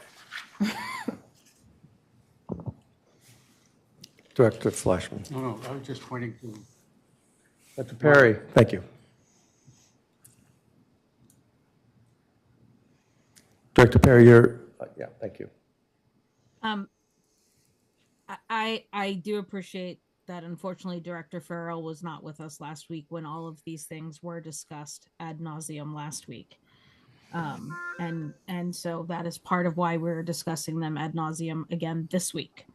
But I also want to point out that on a very regular basis, I hear my fellow directors constantly talk about tying future boards' hands, and what we can't possibly tie future boards' hands with this or that or this or that. And knowing that I personally do trust our staff, I would rather get back into focus on the 2025 budget and let our future board deal with the 2026 budget. Thank you. Okay. Did you have a comment? So the motion is for 250 for Hook Road For 2 years. for 2 years. 250 and 2 25, 25. 250 and 26. Is there a second for that? You seconded that. There was a second. Director Santa. Is I think we've had enough discussion on that, yeah. Those in favor say aye. There, 1, 2, 3, 4, 5. Those opposed? 2, and I'm going to abstain. Mr. President, I think we're coming to the end of my motions, but. Really? Forgive me. Oh, my I God. appreciate. Thank you very much. I appreciate the humor. Absolutely. I want to talk. Dr. Farrell, how's jet lag so far? Excuse me? How's the jet lag so far? It's a struggle. I want to talk about the lake. Excuse me, so just to complete the motion that you had on the Hook Road, the motion passes. It passed, yes. Just for the record, yeah, thank you. I want to talk about Lake Ann Dam, because we're slated to spend $1 million a year in '27 and '28 in the budget. And we're proposing to spend $50,000 next year and $50,000 the year after on engineering and design. I'm sorry, I've tried to find regulations that apply to Lake Ann. There aren't any. I don't know what we want an engineer to design to if we don't know what regulations apply. It seems to me to flush money down a toilet if we don't have regulations to assess Lake Ann Dam against. And I am going to move to delete that $50,000 until the regulations are adopted. When the regulations are adopted, now we can give a contract. But until the regulations are adopted, and we've been waiting for those regulations to be adopted for 5 or 10 years. And for my fellow board members, just a little background, because I waste a lot of time dealing with this. For everybody who doesn't know, there are no natural ponds in Virginia. All of the water bodies are artificially created by putting impoundment structure across a water course. There were hundreds of them created under the WPA. They were fire protection for farms all over the Commonwealth. Hundreds of them, maybe thousands of them. And one of the reasons we haven't seen any regulations is they're going to apply to every farm in every part of the Commonwealth. I don't know when those regulations are going to come out. I don't know if they're ever going to come out. But I don't want to spend money having an engineer design something when I don't know if the regulations, what they design is going to satisfy the new regulations. I'm not interested in being neglectful of Lake Ann, far from it. But I don't want to spend money on an engineer when I don't know what the target is. And so I'm going to move to remove the $50,000 for each of the next 2 years for Second. engineering and design. Motion has been seconded by Second. Director Dodd. Discussion? I believe Director Johnson. Mac, Peter, either one of you. So having heard Director Farrell, what are we having the engineer design against? So I'll try to give the abridged version of this story because it's quite long. So what we know about the Lake Ann Dam is that there was a working group that was put together by the state a few years ago to study dams generally. The Lake Ann Dam is quote unquote out of compliance with some of the design standards related to dams in the state. Our dams were just inspected. Our engineer came back and said, you have no issues with the dam is functioning as it is. However, based on regulations, it may be out of compliance, may being the key word there. So this $1 million over a few years that Director Farrell is referring to has been in the CIP for a while. What we've been trying to chase down, and I think we're at the 1 yard line with having getting a grant through the state to complete the study, so it wouldn't cost the association any money. That's a big shout out to Mike Reynolds, who's sitting in the back of the room right now. So Thank you, Mike. if we would like to remove the funding, I think we can do that, but I would look to the board perhaps to just get a head nod that doing the study through a grant-funded study is something we're still interested in doing. Absolutely. I can make that as a follow-on motion, Please, Mr. President. please do. But can we vote on the budget item first? Yes. Lori. Laurie seconded it. seconded Yes, Laurie. Yes. Could we combine them? Bear Do it with me. separate. I Got it? I will Okay, make the motion has been seconded. We've had discussion on this. Wait, And, I have a question. Please, go ahead. So by removing 100,000 for 25 and 26, how does this impact the Lake Ann Dam project where you have 2 million allocated in total for 27 and 28? Should those be removed? It's possible that they could be removed, but it doesn't affect the 25 budget. Yeah. Okay, I'm just asking questions because I have a good. 5-year Yeah. plan in front of me. It's a legitimate question. Good question. I don't want to do it right now, only Yeah. because I got to see the regs. Correct. So let's do the 25 first. Okay, so motion has been seconded. All those in favor, say aye. Director Perry, what say you?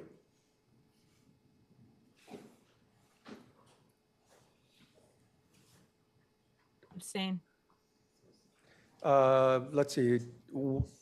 I understand. All those in favor are Dr. Johnson, Dot, Flashman, Farrell, Santa, Juszczyk, and myself. That would be 6. And Dr. Perry, you abstained? No, it's more.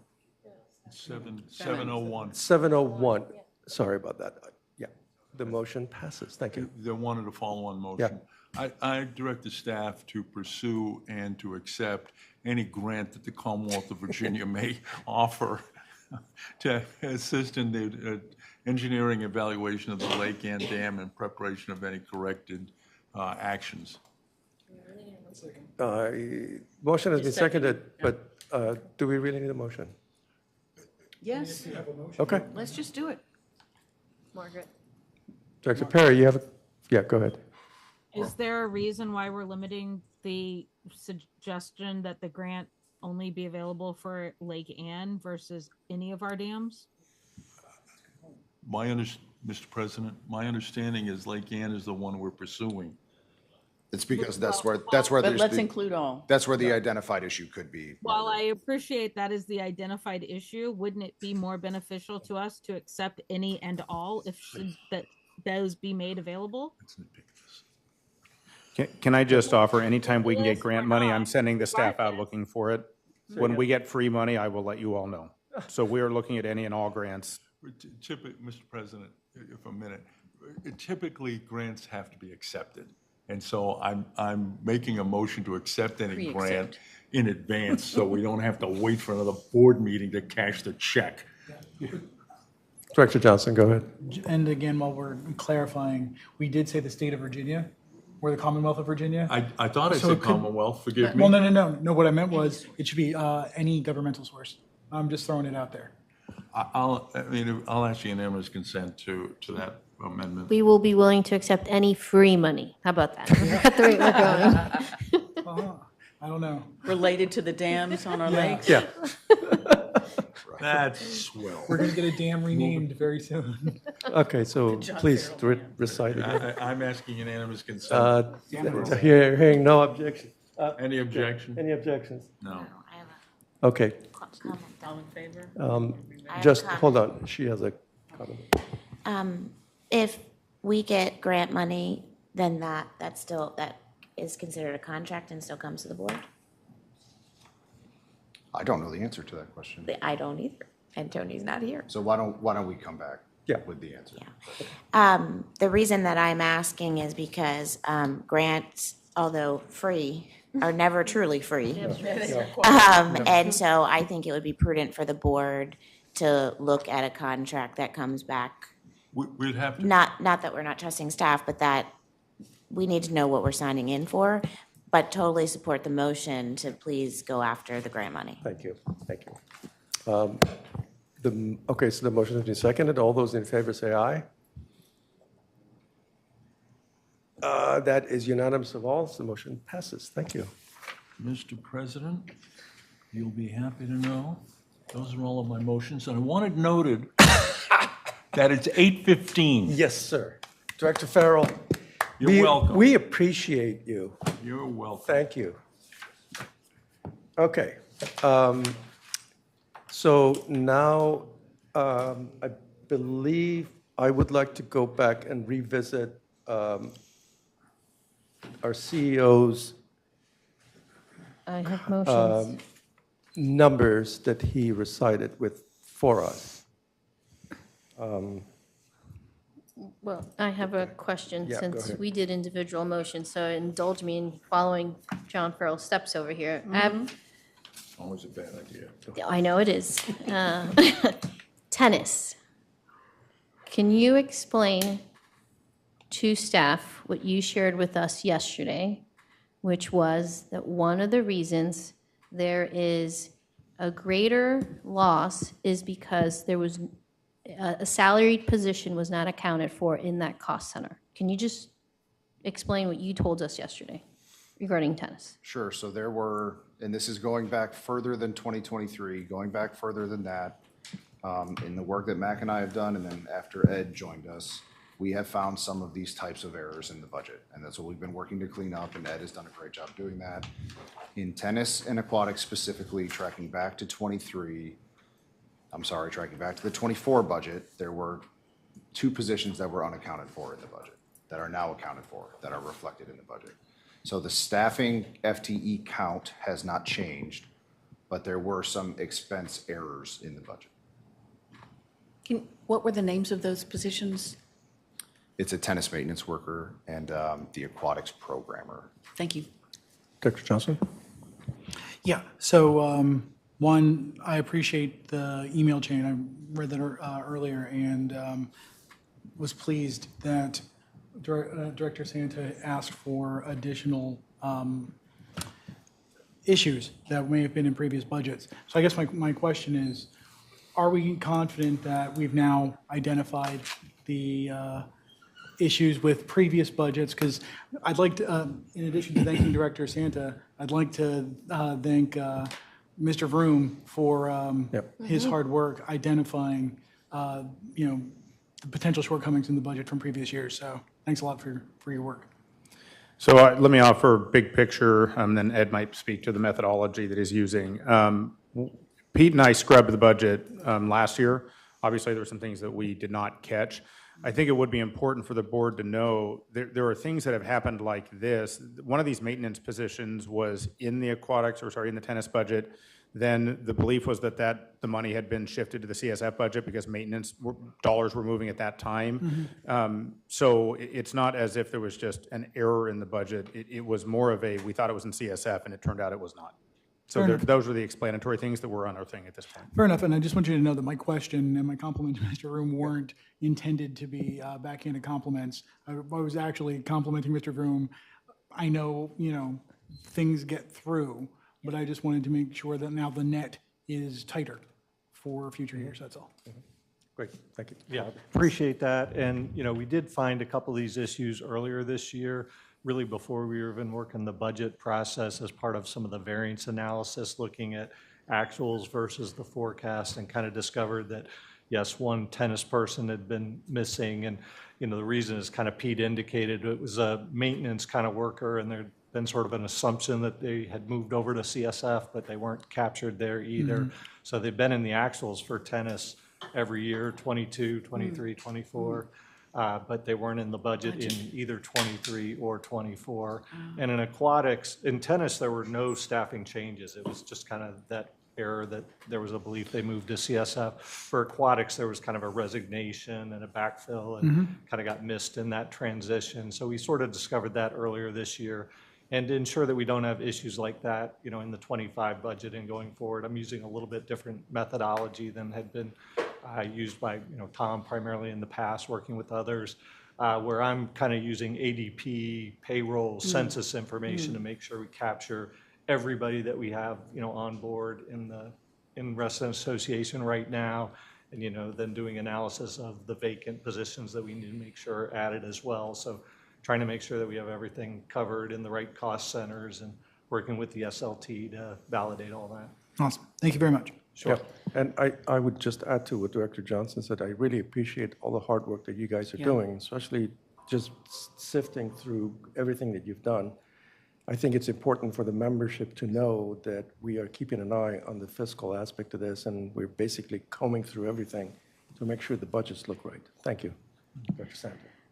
So my follow-on question in regards to tennis is, do we believe that the 2024 fees for tennis and pickleball lessons, court rentals, anything associated with tennis, are pricely corrected? And the reason why I'm asking that is because total revenue over expenses increase this year is forecasted to increase for draft 2 by $80,000, which brings us to a total of $239,000. So I'm trying to reconcile whether this is a matter of finding savings in tennis, or is it a matter of correctly pricing what's in the pyramid fee scheme?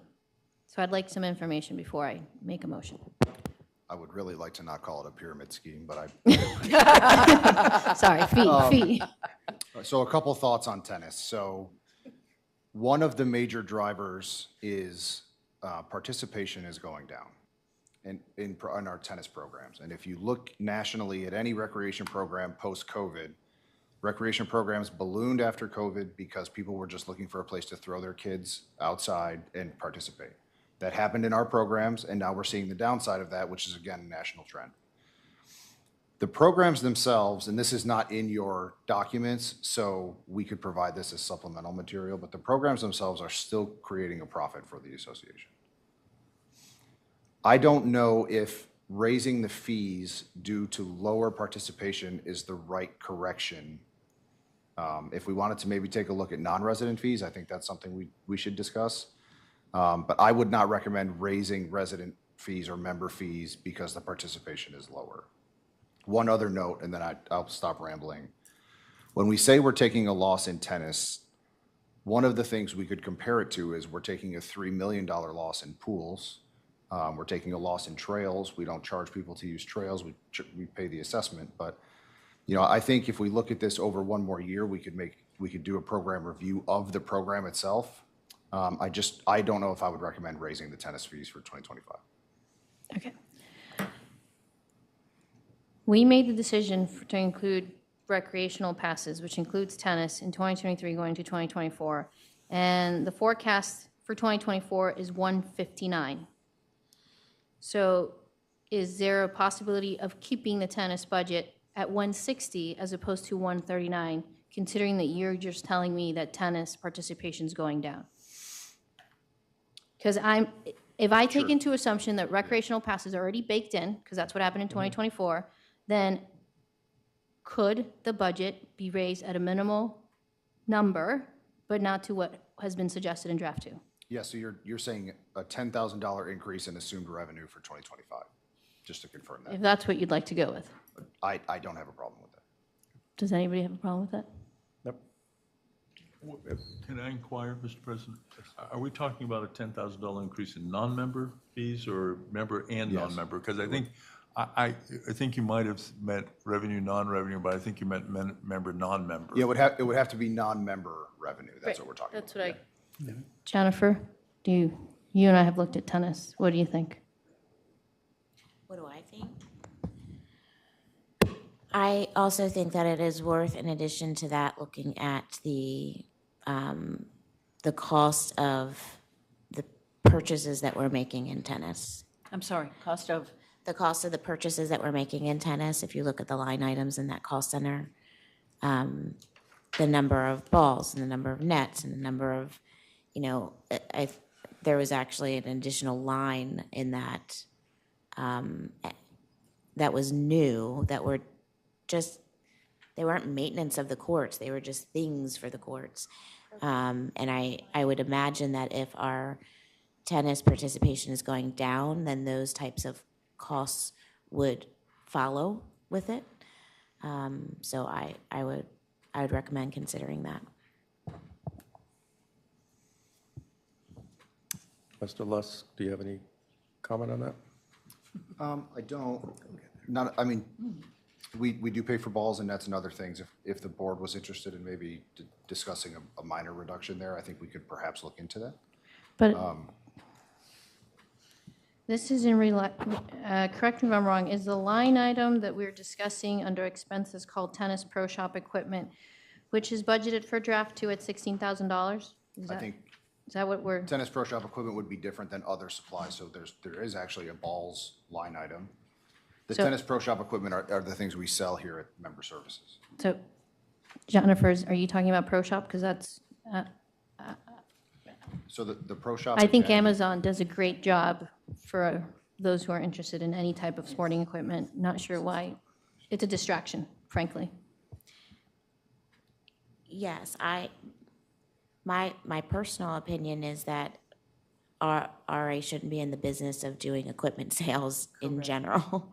And I know that we make a slight amount of money on that if you look across all of the cost centers. But I don't think it's a core service of the association. But what I was referring to in my last comment was the increase that we've seen in equipment stuff for the programs that we're running, and it doesn't correlate to me. Director Johnson. Is there a mechanism by which we can determine whether or not there is a direct causation between, well, a direct link between a reduction in users and a diminished need for the ancillary equipment, the nets, balls, all that stuff? I don't know sports from, quantum physics, so I would love it for you guys to explain that to me. I mean, I'm looking at the details in that cost center, and things like balls and nets aren't up year over year. I mean, the area that's up in cost is facility repair and maintenance. It's going from 22,000 in 24's actual/forecast to 60,000 in the budget. And as I understand, there's some cracks that need some repair and some painting and things like that. So that's really the primary driver of the cost increase, is the facility repair and maintenance. So, Mr. President? Mr. Definitely, President? yeah.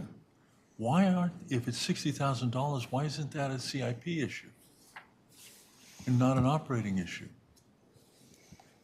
I mean, I know certain things are considered facility repair and maintenance, depends on the dollar value and the life cycle of it, but I don't know specifically what items are President, in this my facility and understanding is repair. that- I've just heard it's for crack repairs and painting, but maybe that doesn't rise to the level of CIP. Mr. President, if it's over $5,000, it's over in the CIP. But it's not one thing for 60,000. I'm guessing it's a whole bunch of little crack repairs and painting. But I can't, I don't know if Laura or Laura, Pete can did you- speak to did you it. wanna I speak don't to know that? So facility specifically what it maintenance is. repair is up by $12,000. This is an increase of $10,000 for the crack repair at Shadowwood and North Shore court cleaning at multiple locations, and then North Hills and Glade court reconditioning. So it's a combination of these that wouldn't meet a capital threshold, as you mentioned, because otherwise we would have put it in the capital projects plan. Aggregating. It's playing games. I Okay. make a motion to remove $16,000, which is the tennis pro shop equipment expense that's in the cost center. I mean, just to clarify, that'll increase the assessment because there's more revenue than cost on that. I mean, Do you want me to make the motion 60,000? We might consider making a motion to defund the purchase of equipment for 2025 and to phase out the equipment sales program in future years, because we have equipment, right? So we just wouldn't be buying a new one, but we'd still be selling it next year because we have equipment on hand. May I help explain what the pro shop operation is? Yes. Please do. So the pro shop operation is really more of a service, and it's a additional or an add-on. So we have tennis and pickleball users that will contact our professional staff and ask questions about the equipment that's there. And we do have a small inventory of items that are in stock. We use it for a racket try it, or a paddle try it. So we have some they can try, and then if they'd like to, they can purchase. And we work with the manufacturers on a discounted rate. So it's more of an add-on and a service that's complementary to the members should they wish to purchase them. And that's just the operation. And you're saying that is profitable right now? I believe it's about $2,000. Out of 17, we spent this year net $14,900. We spent $14,900, and then I don't have that sheet in front of me. But give me 1 second. I mean, the sales actuals forecast for this year is just under 23,000, and the cost is just under 15,000, so profit of 8,000. Revenue is- Next year's budget is 23,000 of revenue and 16,000 of cost, so a profit of 7,000. So when you're looking at the equipment sales line items across the organization, there are in multiple areas. So some of those are for concessions, some of those are for small novelty things at the nature center. There are a multitude of things, but just talking about the pro shop, that's for hats, paddles, shoes, grips, strings, restringing, balls, and court equipment. So again, you're telling us that that is profitable? Mm-hmm. Okay. Which lowers the assessment. Thank you, Margaret. Go ahead. Margaret, our Director Perry, I believe I made in my comment that it is a profitable program, but when we talk about programs like equipment sales, I think it talks to a value judgment of whether this is something that is a core service that the association does. And that's why I would urge the board to consider it, even if it's not this year, that we might ask staff to consider it themselves next year or come back and tell us what they think about it. But to me, it doesn't seem like a core service. Also, just wanted to comment that from 2024 budget to 2025 draft 2 budget, the miscellaneous court expenses like balls and all those balls and tennis court supplies and nets and all, those add up to an $8,000 increase from budget to budget. I second your motion. I very well may agree at some point with Director Jeschuk. I however, think that this is a philosophical question that we should spend some time discussing out of this budget season. I think maybe if we had had this conversation earlier in the year, perhaps at a retreat or something along those lines, we can have these philosophical discussions about what our core services should be. Okay. Director Farrell? Point We're of in the order, discussion. Mr. President. I'm confused. I hear two different I motions. was about to bring that up. Thank you. And I'm happy to vote on each of them. Yeah. But Mine was never seconded. No seconds. No, you did? No seconds. No, I had no seconds. Jennifer, there's Oh, only one Jennifer. motion. I didn't make a motion. I just gave information. No. I thought you made a motion seconded. to end the You sales. said I motion. You did. I did. motion to. I did not. That's why I seconded it. Oh, I thought you said in the future you might, but. I said I might suggest the board consider motioning. I did Okay, not make a thank motion. you. Keith, Got it. Okay. Keith. So Izzy's motion not seconded. Yeah, so we Right, can move so on. We can move on. Thank you. See, easy. Okay. Anything else? Did we, Mr. President, I have a question. Did we ever actually, as a board, act on reducing the expenses of the pool study from 100,000 So to 25? The board did not act on It's that? not We did not. in the budget. It's not in the budget. At all. No. It's adding. It would need to be added. Yeah. I thought I saw $100,000 for studying, It- getting. Yeah, so just, again. It's an addition to the budget. I'm sorry. It was an option, but it's not currently in the budget. That's correct. And I saw a $100,000 figure, and I'm now looking at a $25,000 figure. Help me out here. Sure. Yeah. So Go just ahead. tracking back to our last meeting at the Lake House, we had a conversation around condition assessments of pools and how it might apply to the CIP in the future. At that time, we said maybe we would include 5 pools and it might cost around $100,000. After doing some further thinking about it and, how we bring studies to the board, I thought it might be an easier idea to try this with one pool at a lesser investment, but by the board. We can then have the report presented to the board, and if something we want to continue doing in the future, then we can invest it in the future. Or we do it once and say it's not for us, and we didn't waste $100,000, we spent $20,000. So that's where that comes from.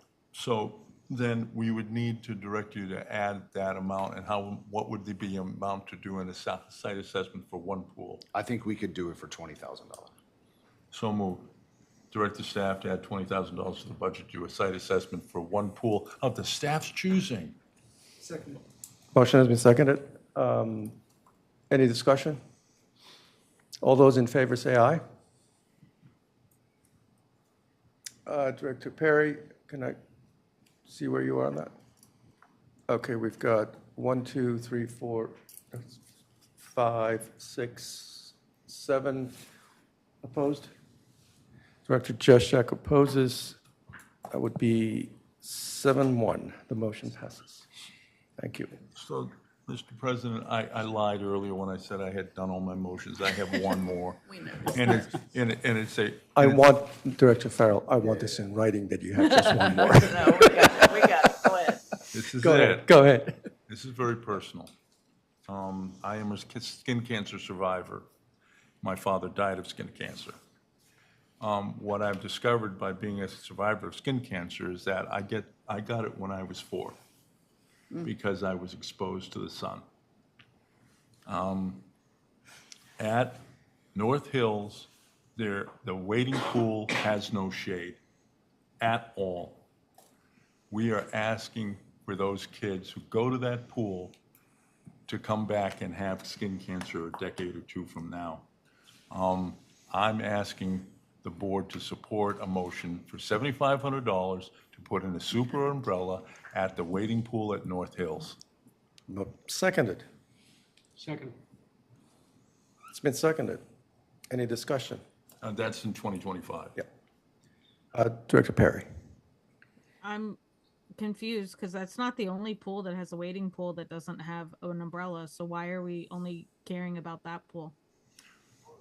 I can answer the question. It's not, the other wading pools have shade. That pool has no shade at that wading pool. The only way to provide shade at that wading pool is a super umbrella. If any director is familiar with that pool, the wading pool is in the dead center of that facility. And most of the other pools are, those wading pools are over at an edge, they're on the perimeter, and so those wading pools get shade. Director Dodd. I would like to ask Laura Kowalski to give us information about whether she considers that the most effective and low-cost way to provide shade at that facility, or if she has other ideas. I would also like to recommend that people, in addition to potentially this, sunscreen is very beneficial and should be used by all people all the time. So I won't comment on the cost because I will leave that to my facility supervisor and to Chris on capital improvement expenditures. And if an umbrella at that facility is something that's desired, we can certainly do that. There are also other alternatives, shade structures that we can implement there. We offered some at the October 10th meeting, so if additional shade is desired, then we will do so. Made my motion. Great. The motion has been seconded. All those in favor say aye. We have 1, 2, 3, 4, 5. Those opposed? 1 opposed, those abstaining? We have Director Johnson and Perry abstaining, so that was, what was the final count? Motion passes. Thank you. And now I really mean it. Thank you. So we've added $477,000. Is that what you have, Mac? You take out 50 for the CIP at Lake Ann Dam? Yeah, I show we've added 424.5. Okay. Or about $20 to the assessment from the 819 that we were at earlier, so it'd be up to 839. And did that take into account the $50,000 cut? The Lake Thank you. Ann engineering study, yes, ma'am. Thank you. What are we doing with the? Ed, are you It just reduced, there was an 2025? engineering study in 25 for 50K. That's the No. one that we're trying to get a Sorry, I grant mean- for, but we reduced that. I mean, all the motions tonight Yes. are 2025 related.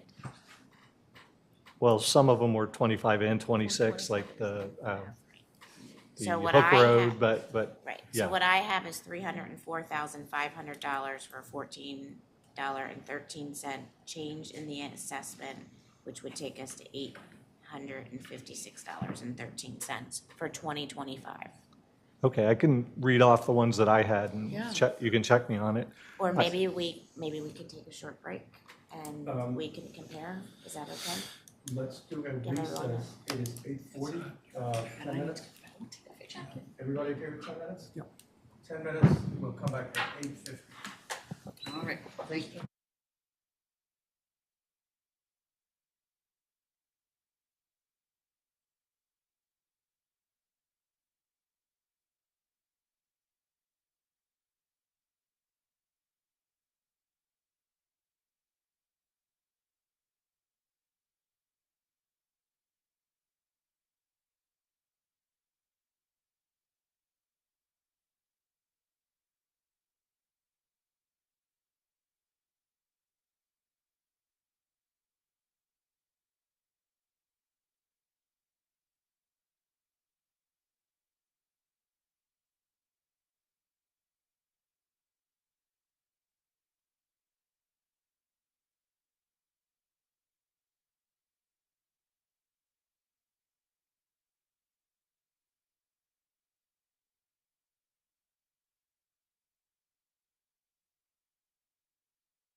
Okay, we're back.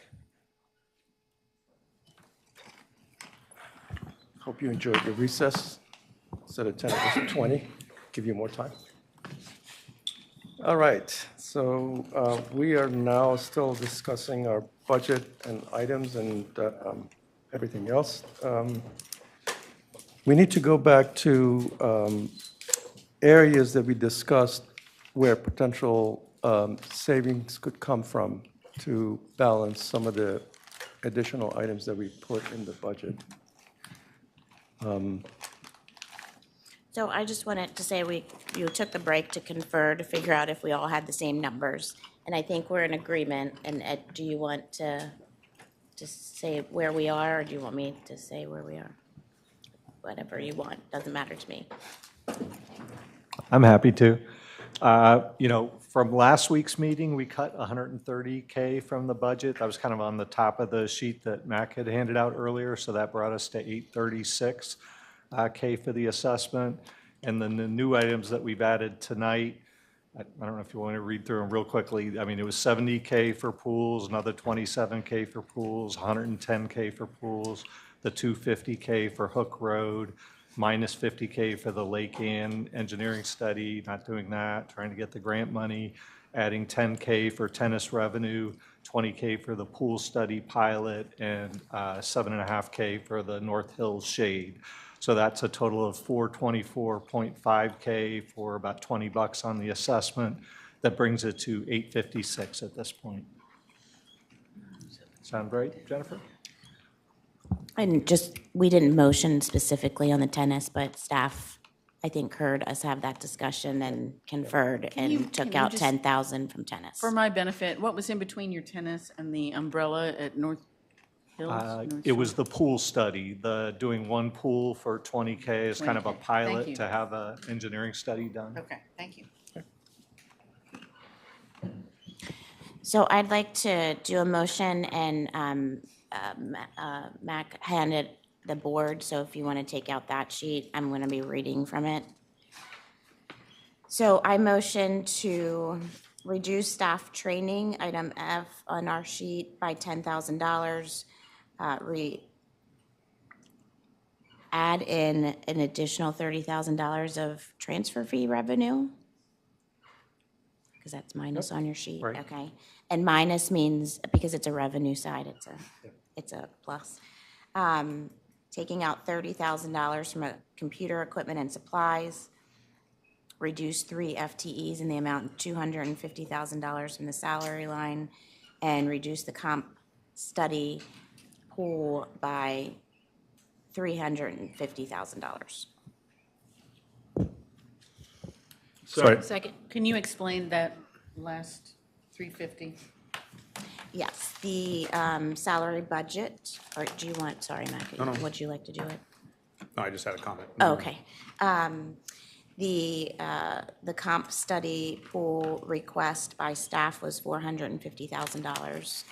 And this motion would reduce that amount to $100,000.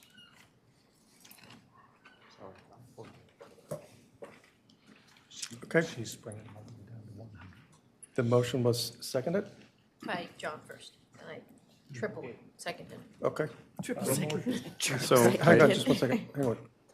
We're in the discussion, yeah, did you? Well, I just have a general comment. That would take the overall cuts to $550,000 because you took out an extra $50,000 earlier that we had not contemplated. I think I just want to make sure I am clear after the Lake Ann Dam thing. I just want to make sure I'm clear. Is the intent that any money that is added to the budget must come with a corresponding offset? I just want to make sure I'm understanding the policy direction of the board. So when we showed a spreadsheet there, my understanding was the board was looking for operational cuts. I was not clear as to why, other than see if we can just do things cheaper. Is that the intent of the board? And if so, I just want to make sure as we get into this, we did not have a ton of time, to put this together. Can you clarify your question? I'm not sure I Yeah, understood. I'm not sure if I understand it. We were reacting to Right. a board discussion Right. from the last meeting to cut $500,000 from the operational budget. There was not a discussion as to why. I understood at the that time. part, but you also said more. Yes. So what you see on the spreadsheet today was an assumption that the target was $500,000 total. And what I'm saying is you are now at $550,000 total. More than that. She just added 300,000, I believe. So you'd be at 800,000. Yep. Oh, on the last line, I'm sorry, I only heard the 50. But the thing that he said earlier. On the last line, comp study. This is for as The last line that we have Okay. is minus 50, you were making it minus 350? yes. So $800,000 out of the operating budget. So this is the motion that we have, and Discussion. there's discussion here. So, Director can I ask a Dodd, question? please. Point, Yeah. go ahead, but the Excuse maker of me. the motion gets the first run. Just, so do you want to go first? No? Okay. Because it's suggesting to me, Mr. Cummins, that you're feeling that this is potentially too deep a cut. And my question is, you proposed cuts because you were directed to. If you were to make a rational decision not to propose the amount that was provided at that time, but in fact to decrease that by 300,000 because of other savings we've found, what adjustments do you think would be most appropriate among the cuts that you had put forward to us? I think the way I would describe that, because I was asked this question, you know, if the board is looking for $500,000, just pick that number. There's a spectrum there between 0 and 500,000, and there's sort of a gradation scale of service delivery and how it impacts, you know, the operation and the community. The first probably $200,000 in cuts out of a $500,000 cut, in my view, probably don't affect the organization or the community substantially.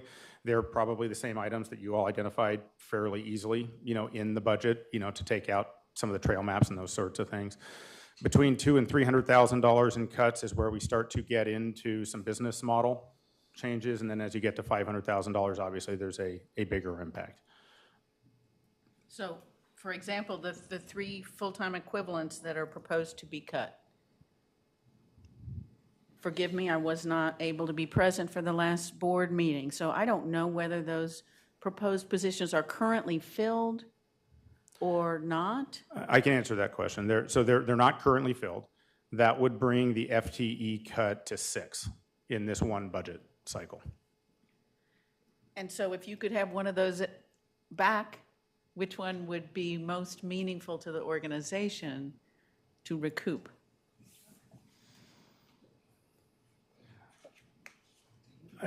I think probably the area of biggest concern would be IT.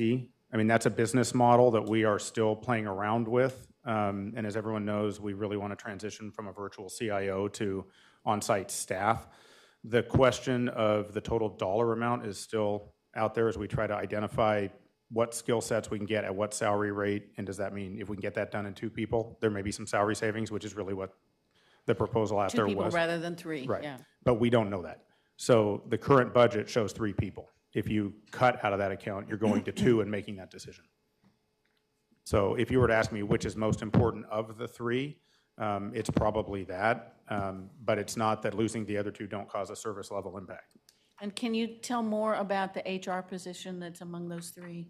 Sure. Effectively, we have had a position that has done all seasonal hiring, primarily for yeah. recreation. What we would do is move that position into HR and remove one of the other positions. So we're consolidating and centralizing services, and we think, other than the super busy time of the year, that we can probably make that model work. Okay, thank you. And again, I would say if we need to.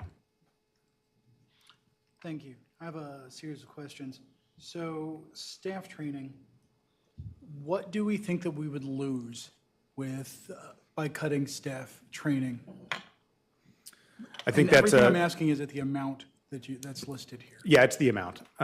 So this year, we did not spend all of the staff training, and largely because we've been missing leadership in IT and leadership in HR.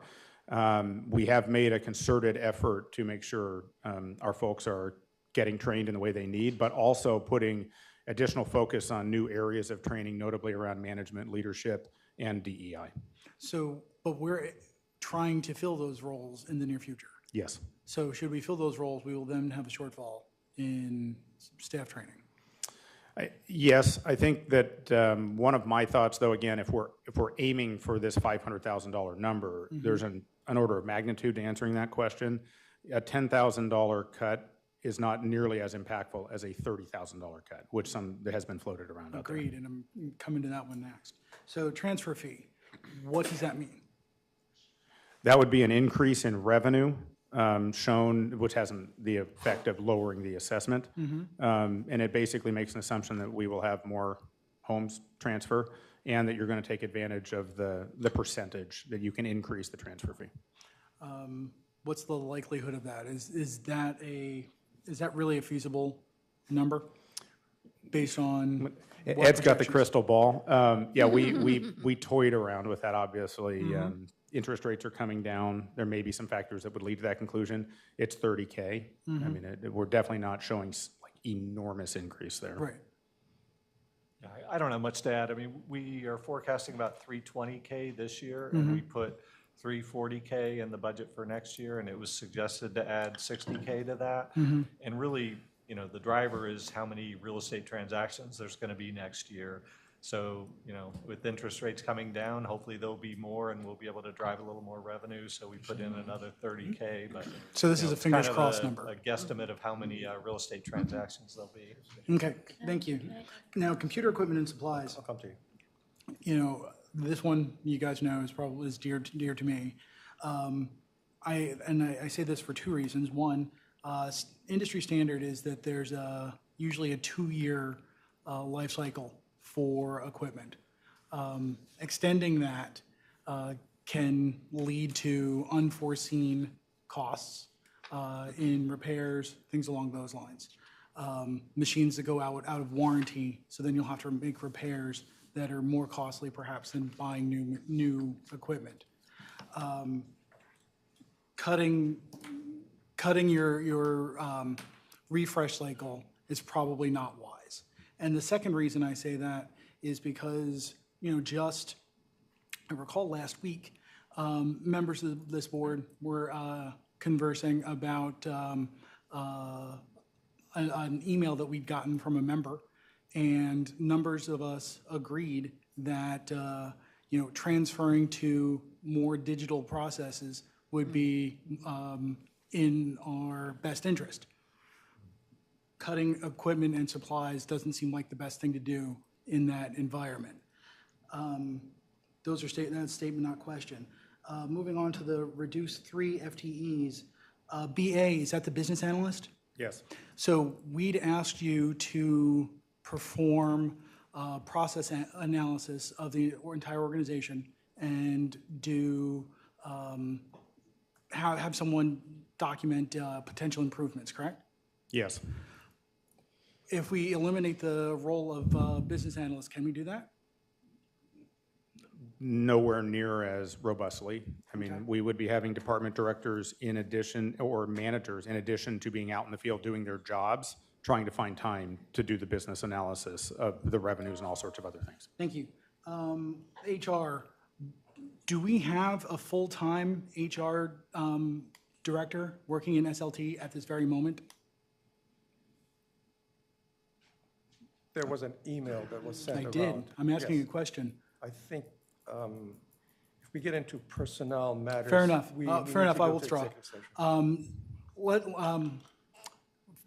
Let's just say it makes sense in our current environment for us to have supplemental staff full-time on that, because we've seen a number of issues over the course of the past year where we've run into difficulties because we didn't have an HR person. So eliminating that role doesn't seem to make a great deal of sense. And then IT, you know, we don't have a full-time IT director. we've got a contractor. We already have a limited number of IT staff. We're now asking them to not fill the staff to make the life harder for the folks who are currently in that position. That doesn't seem like a rational thing for this board to do. And then lastly, the comp study pool, can we, this is another issue that probably drifts into personnel, and we may have to take that into executive session, and I'll leave that to someone else to make the judgment. So before I go on with that, can someone let me know we can discuss that in open session? You talk in the collective? Yes. Then yes, you Depends. can talk in an open session. Awesome. Depends on how far you want to go into the nature of the question. Awesome. So in order, comp study pool, can you tell us what that is? When we refer to comp study pool, I assume you're referencing a pool of money. Well, I'm just referring to whatever the line item asks. So we performed a salary and comp study in which we benchmarked all of our positions, everyone except CEO, against neighboring jurisdictions, Loudoun County, Fairfax County, Town of Vienna, Herndon, that sort of thing, and in select situations against major HOAs, simply because there's some nature of the business there. That comp study came back and indicated that we should consider some changes to our pay structure, generally around consolidating some pay grades, going from 14 to 10, and it recommended the market rate, if you will, for different positions. So maintenance worker 1, chief financial officer, across the board. And then it identified where individuals' current salaries are, and then in the aggregate, there's an executive summary that indicates that there are, and Ed may need to help me with exact numbers, there are 20 some odd percent below the range, and then there were 50 some odd percent below what is called the competitive range, which is the second or third quartile. So in a range, you have the first quartile, the second quartile, up to the midpoint, third quartile, fourth quartile. So when we talk about a pool of money, that was an amount that was suggested to help fix what that problem statement indicates. So essentially to bring staff salaries in general up to more appetizing levels for staff to either retain current staff or to hire new staff. Yes. I think most of us here would agree that we have a very strong staff. And I think taking action that would reduce the likelihood that we would retain that very highly trained, very high performing staff is not in the best interest of the association. So looking at all 5 of these items, I'm led to believe that we are cutting far too deep, far too broadly. None of these seem to be in the best interest of the association. And, this is a motion, and I'm absolutely going to vote against that, and I urge my colleagues to do the same. Go ahead. I just sent to you guys a document that has audited numbers that was created by Fiscal or Bob. But I just wanted to reflect, because we as a board don't have complete data from what's presented from staff. And when you look at, and I'm trying to find the document in my own files. When you look at the line item for computers and the computer line item, Travis. What line number is that? This, okay, but you're looking now in your document you just emailed Yep. out. I'm trying to pull it up. If I can figure out which. Give me a minute. Where to see? Get out of it.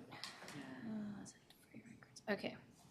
When you look at computer equipment and sales, just so that we have facts in front of us, in 2022, it was $238K, and it was $312K, and we're at $313K.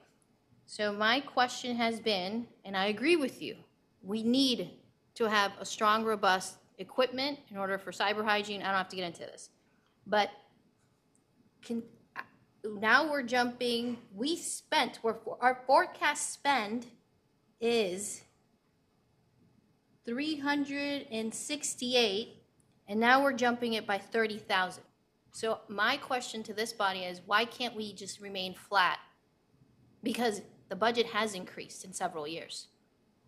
So let's ask the staff for that answer.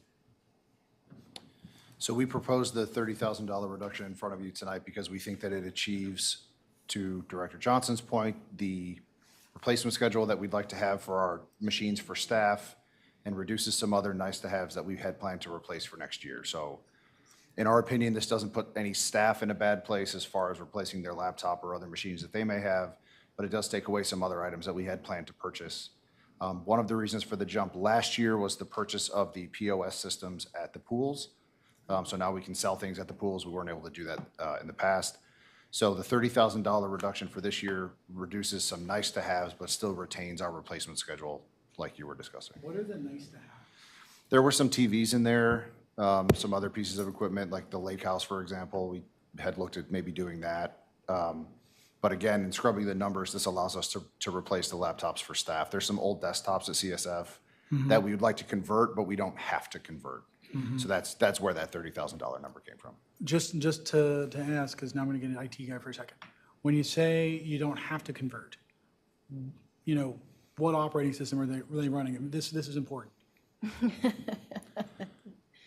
It's a great question. Because if they're, and the reason I ask is because if they're Windows 10 machines, Right. Windows 10 is going out of support in the coming year. We have to replace them. So I can confirm that. I'm 99% positive that this doesn't put us. Some laptops, you have to have the right chipset. Can't do that. I'm sorry? I was just commenting that for some laptops, you have to have the right chipset to do. Yeah, Windows 11 demands a certain technical profile. So, yeah, so we would have to determine that. We don't know We would. off the top of our head. But I still think, as I said, I still think this number is fine for next year. In the future, something I've thought about more, because we end up having these discussions, you know, in October. I think maybe we could have a discussion similar to the aquatics discussion we had a few weeks ago, where we talk about our IT replacement cycle so the board has a full understanding of that. Yeah. I think that would be prudent, but I think for next year's budget, I think we will be okay. Yeah. Yeah, having just sat through an IT committee meeting, I know that there is a presentation with a lot of that Yes. data. Yes. That was to be presented to the board, probably in this meeting this has now become. So I appreciate that. Any others that I may be off on? So I just wanted to provide some additional facts to a comment that you said. Hold on, I gotta switch emails, so beg with me. Just to share with you transfer fee disclosure data, so, because you asked a question, how many? That was a question you asked, Ed. In 2022 was 956, in 2023 was 759, and as of August 31st of this year, we've sold there were 619 sales. So that gives you some information to your question as to why do they expect that revenue? Well, you know, I would imagine that because hopefully, I don't know, Bob, you're better than me, market rates will go down, we'll see more sales, but let's be optimistic, and maybe that's the case, maybe not. And I defer to you. Rates go down, the sales prices will go up, so. It's a zero-sum game. Okay. Yeah. So, but that provides color. It does provide some additional context. And Thank rates you. haven't come down as expected. Right. And the transfer year for each year respectively, in case you're wondering, was 322, 338, and 349. So every year we increase the transfer fee. So I think it's justifiable to have that revenue. But if we want to dispute those numbers, we can. But we went up like 6, 10, and then a jump to 30? Jump by 30 is the question? Can I help? Please. Yep, go ahead. So we have a resolution on this where we have the ability as a board to increase the transfer fee by the employee cost index, 12-month change. We discovered multiple years ago that we're not always increasing it every year by that 12-month change. The way that it is written, we can't go back and say, we would like to catch up on those years that we didn't. So from my perspective, it is prudent that we increase it. So I had reached out to staff, and we went over the calculation, the number that is used, because the employee cost index has lots of numbers in it. And I believe that staff was pulling from a wrong column, and so we had a discussion behind the scenes about fixing it. And so Ed and I had an email exchange on it, and we verified it with legal counsel. So this is just increasing by the amount we're allowed to, if that makes sense. It does, I hear it. Thank you. On the reduction of the staff, my understanding is that we have 3 IT positions within staff. We have in recent years, we have outsourced some of our IT services. Next year, we won't have the virtual CIO because we plan to hire the director back internally. But we did not have Red River in the past. So Red River is doing some of the support services of IT. And my guess is that MAC has selected prudently a position like that because we have some outside support services. And I also believe that we moved a position from finance into HR. Isn't that what we did at one point this year? The draft 1 budget eliminates a finance position. The person who is actually doing finance is now in HR, but the elimination HR, right. was from finance. Moved to HR, correct. So we moved a position mid-year was what I was trying to say, to HR. So reducing, my guess is that he probably is picking that position because we moved somebody mid-year into HR that we didn't previously have. So it was adding an FTE into that area and now reducing that. But to Mac's point, we went down a finance staff person. It's actually net 1. It's 1 more. In addition, It's 1 right, more. In addition, Yeah. correct. So it's 2. It's 1 in HR and 1 in finance earlier. Correct. Any other discussion on this? I just want to add one Yeah, one I'm sorry, I clarification. just wanted to get some clarity on Yeah. Mac's last point. Director Dodd and I are just trying to understand what we meant by net 2. So I was just trying to clarify. So draft 1 budget eliminated 3 FTEs, taking the FTE count from 107 to 104. Those 3 positions were a staff accountant or a finance position, an arborist, and a position in recreation. What you're discussing tonight is further staff reduction, another one in finance, another one in HR, and IT. In addition to. In addition to. Okay. Bringing the total net reduction in staff FTE to 6. From 107 down to 104. Okay, thank you. But we also added some professional services. I can't remember what line is it in professional services. The arborist is just being outsourced versus in-sourced because my understanding is staff said it was a difficult position to recruit for. Yes. Right, I mean, just to clarify, like 20K was added for outsourced, which is a lot less Oh, than yeah. the arborist Thank that you. came out, but yes. Do we know why it was a difficult position to recruit for? This is a great market to be. Arborists are in demand. This is a great market to be an urban forester or Yeah. So like if we paid them more, we might be able to get them? possibly. Right, so, Also, the private sector is a Okay. huge driver. Yeah. so Outsourcing. reducing the compensation pool doesn't, Mac, I'm not sure if that makes a lot of sense if we've got to pay folks more in order to, like I said, retain or hire more earlier. Didn't we lose some RA staff this year that left RA to go work for private arborist companies? We did. Right, and that's what I'm saying. That's exactly what I'm saying. You know, like, we need to, in order to be competitive with the private sector.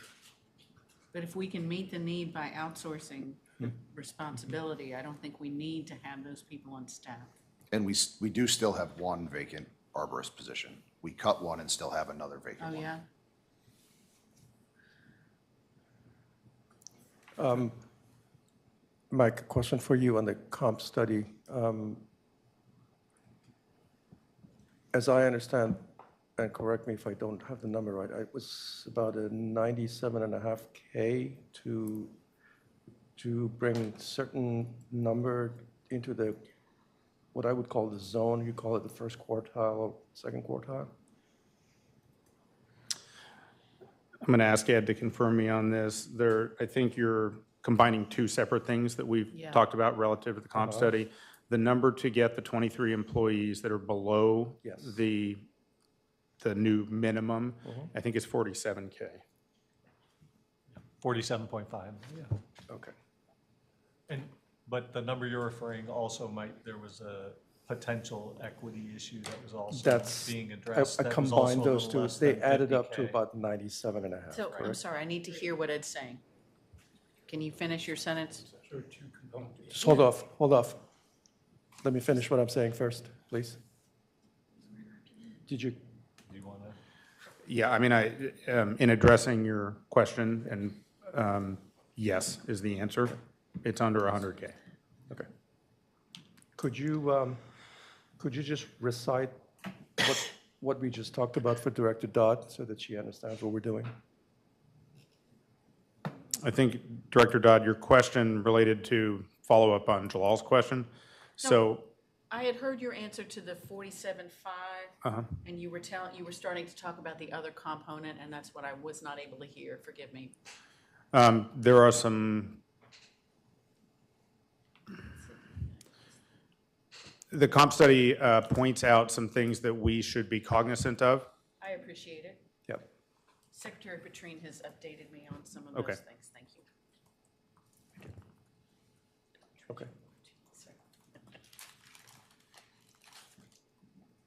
Any other discussion here? Dr. Flashman, you've been very quiet. You're good? Okay, good. So I do have Please, another question. go ahead. So the motion that's been put forward would fund that $100,000 approximately, but Mac, you had proposed that we include more in that funding. And so can you speak to the difference between this motion and what your proposal had been? Sure. So in looking at the competitive range and thinking about having RA be competitive in the marketplace for retention of existing staff or recruitment of additional staff, the study pointed out that competitive range is the second and third quartile, generally speaking.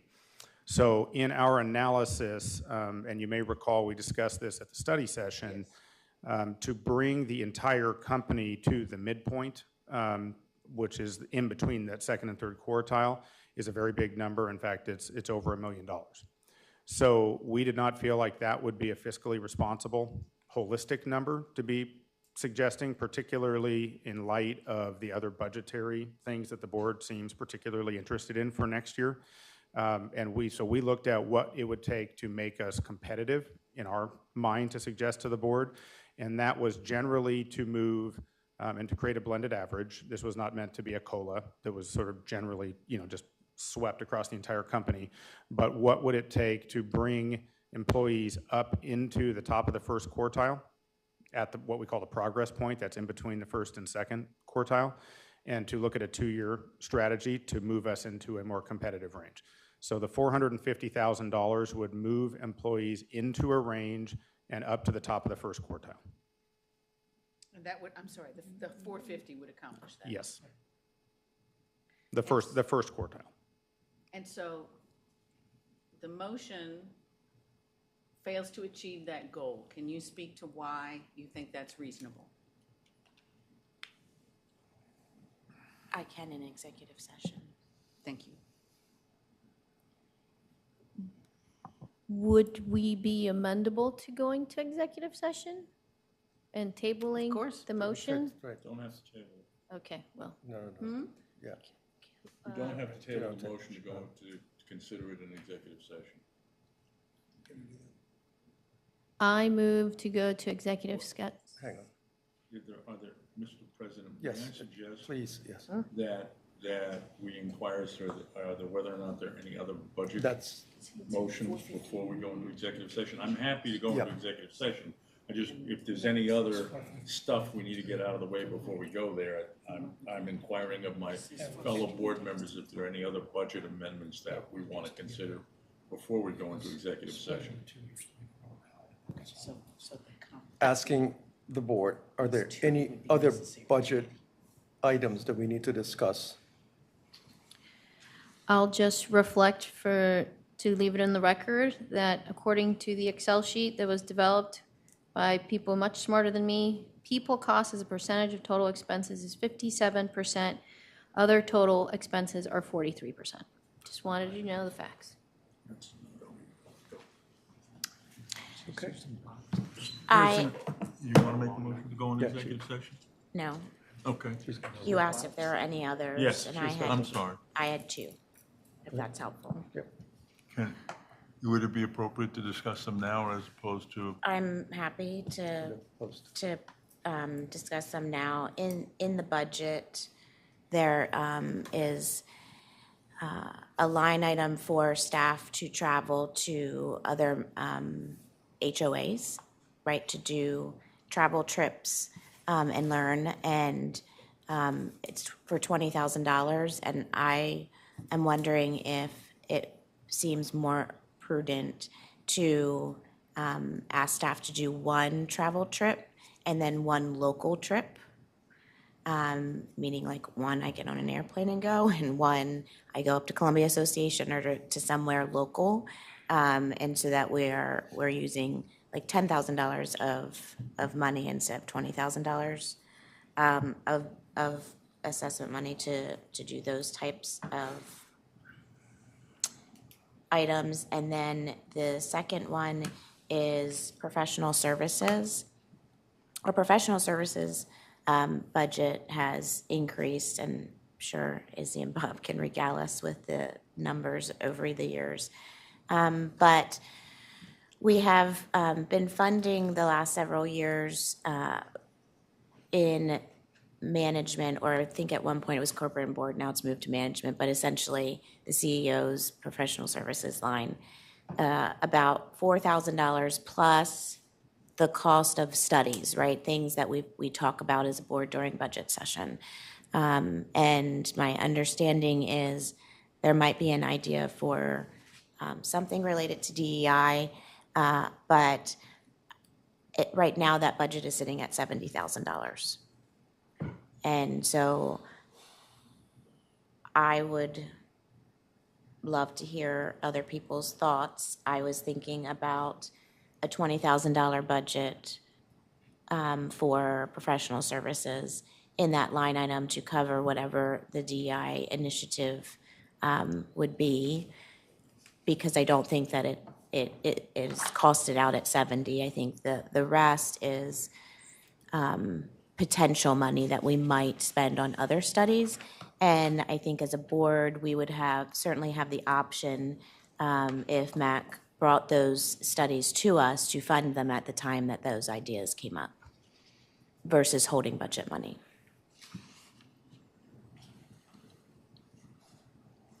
Would you like to respond? Yeah, I actually have pretty strong opinions on this one.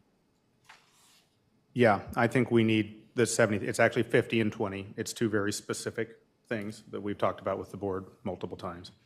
Of the 50, I wouldn't say it's an idea. We're in the process of updating our HR policy manual, of which we want to spend a substantially larger time, both internally and externally, thinking about equity and how our systems address or do not address equity. In fact, we put an RFP out on the street. So we were ready to contract, someone to move forward on that. If the board would like to pull that back, I had not contemplated that being a budgetary decision. But if you would like more information before deciding whether to allow me to spend money within the spending limits, I will be happy to do that. The RFP is for $50,000 in that. Pete can help me, it's less than that. The other thing we were looking at doing, just so you're all aware, We were thinking about doing a market study of Lake House and whether or not this idea of let's do a commercial kitchen keeps popping up. And I'm not sure if we're targeting the right market for that and what the rental rate might look like and whether the ROI makes sense or doesn't make sense. And we don't have the skill sets in-house to do that. So, and there's other ideas that are out there. Did you go, Travis? You had his hand. Yes, go ahead. Mr. President, doesn't the CEO have discretion up to $50,000 to spend on these studies without board approval? I think we're talking about a budget item here, as opposed to the ability to go to that level. That's right. Right? I'm not sure. If you could just explain to me the difference here. So other board members can help me out here. My understanding is, well, what I hear from you is having the ability, authority to go to that level, but then you have to have that number in a budget line item. It's almost like, think of it as you're authorized, but you're not appropriated type of thing. So we're preventing him from appropriating the funds, essentially.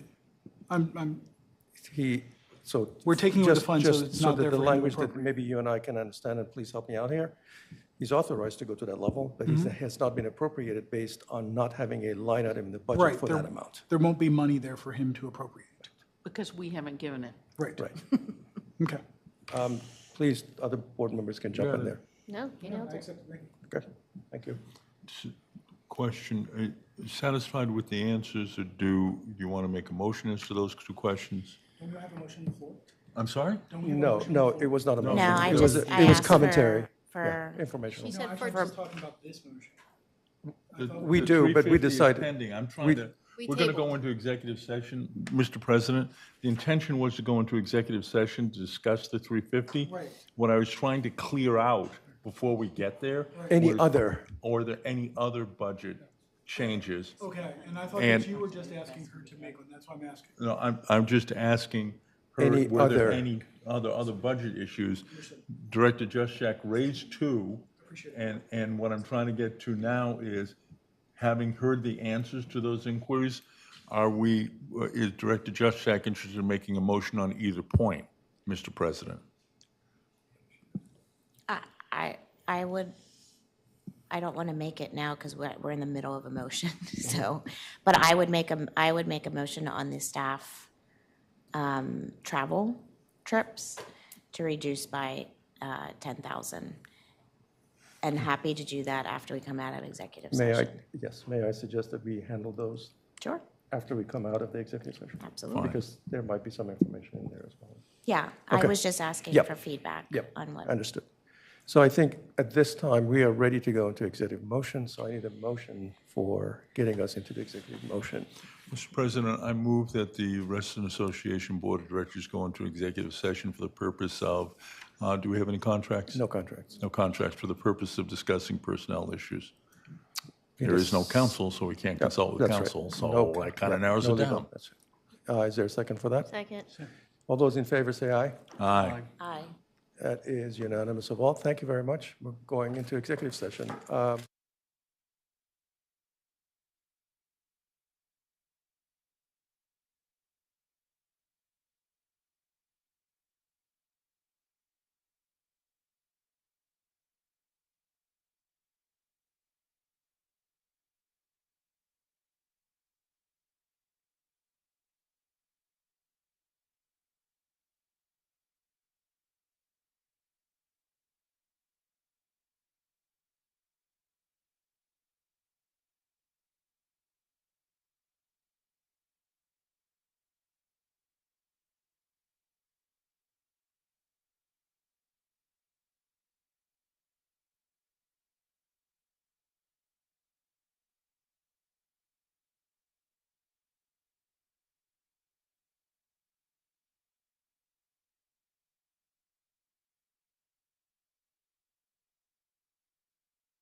1.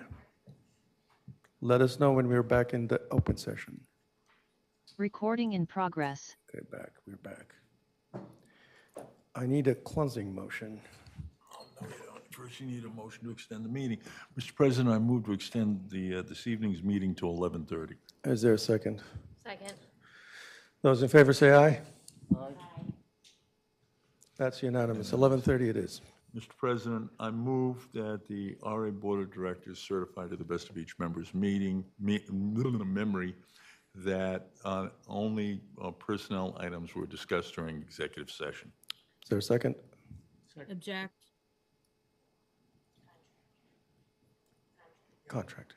It wasn't a contract motion. was not a contract discussion? No. And we weren't authorizing a contract. No. Personnel. Personnel only. Is there a second? I second. All those in favor say aye. Aye. Aye. It's unanimous. All those It opposed? is not unanimous. No, it's not. All those opposed? Abstaining? That would be 7-0-1. And we're back in open session. Thank you very much. Director Juszczyk? We have a pending motion on the floor, which, does everyone, I guess I have to repeat, which is to reduce staff training by $10,000, increase the revenue for the transfer fee by $30,000, decrease computer equipment and supplies by $30,000, reduce 3 FTEs by $250,000, and reduce the comp study pool by $350,000. Is there a second for that? I seconded it already. All right, we have discussion about the motion as stated. Director Farrell.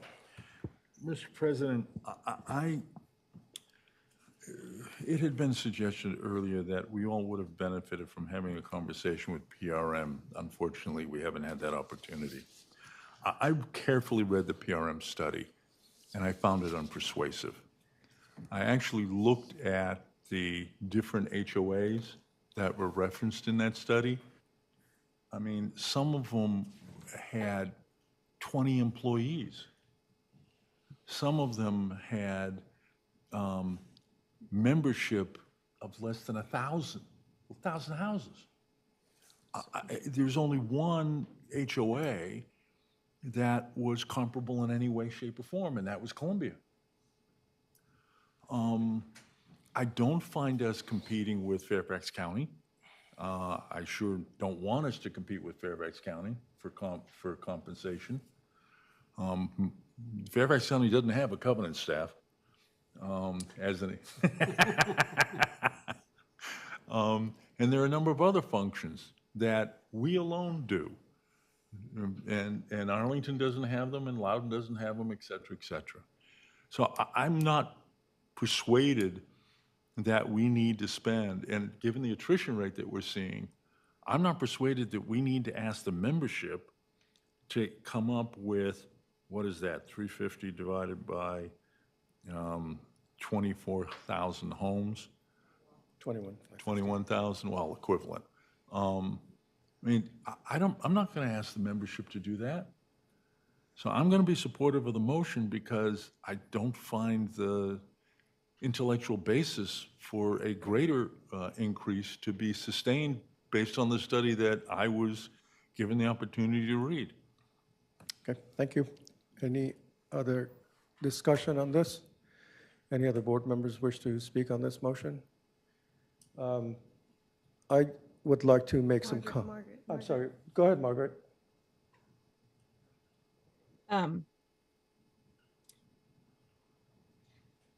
I find it disappointing that we, as a society and as a board, don't think it important enough to make sure that our staff is paid at just a basic fair level in certain cases. I have confidence in our SLT team, in our fiscal committee, and in our treasurer that they have brought to us numbers that they feel confident are fiscally responsible. And I am not willing to slash and burn the budget to the bare minimum just because we don't trust those people. So I will not be supporting this. Thank you. Thank you, Director Perry. Director Johnson? To support Margaret's position, I'm not, I trust the staff. I trust the staff, I appreciate the staff, and I am happy with the staff that we have. And if the leadership of our staff believes that this is a number that we should have in order to retain and hire the same level of staff that we have, then I think we should not vote for this motion, and we should do what we can to retain that line item. I'm sorry, additionally, there are 3 staff members that are discussed in here: a business analyst, an HR specialist, and an IT staff member.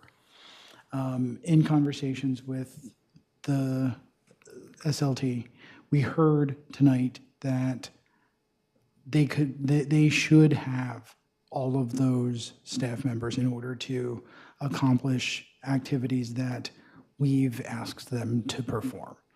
I think we're undercutting them and setting them up for failure by eliminating roles that could facilitate actions that we've specifically asked them to perform. Thanks. Thank you. Director Dutt? Yes, I would like to voice my agreement with what Director Johnson has said, and also share Mr. Petrine's concern that we had agreed to a budget process, and coming up at the last minute with a request that the staff provide a $500,000 cut is not consistent with the plan that we had discussed in detail earlier, and I don't think it's fair to the staff. I don't think it gives a fair consideration to all the hard work that's been done by the Finance Committee and others up to this point. So I will not be voting in favor of this motion. Thank you. I'd just like to Director Santa? react, if I may. Just again, facts. I think the reason where we are timeline-wise, and I just want to address the process, is we had the first board meeting where we had barely any members, so we said no motions in order to respect those who weren't here. Then we had another meeting, and again, you know, we're all still trying to, what I'm trying to say is we are playing catch-up, not because it was done deliberately, it was just because done of the makeup of the quorum of those meetings, just to be fair and level set. That is what has happened. So I don't want anybody watching this to think that this is done on purpose, because it's not. So I just want to clear that item. Anybody else? Director Flashman, care to comment? No. Okay. I'd like to make some comments myself. This is a hard decision here for me. I want to share a few things with you. I have been getting calls and approached by people in the area with one theme. Why is it that dues keep going up and you provide the same services and you keep getting inflating stuff here and there and so on and so on? I do my best to explain parameters, things like inflation, things like the cost has gone up for everything. But the theme is the members have this perspective, have the perception that the dues just keep going up and up and up. And maybe it's a communication issue that we're dealing with. I would submit to my fellow colleagues here that we need to do better with describing what this budget is, what it represents, how it comes about, what it means to them. I think we need to do a better job, because that's what we're facing here. I've been on the receiving end of this. There's a dilemma here, in my opinion. We've got services, because we're a service-oriented organization, so we have to balance the dues and the budget with the services that we provide.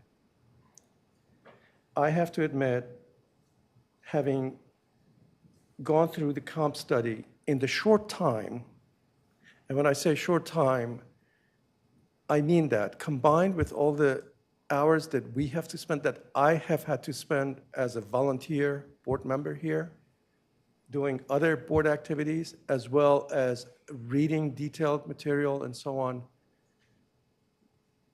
And the way that the study came about and it was released, and I just felt I didn't have enough time to go through it 3 times, which is the way I'd like to do things, and get an understanding and have some questions answered.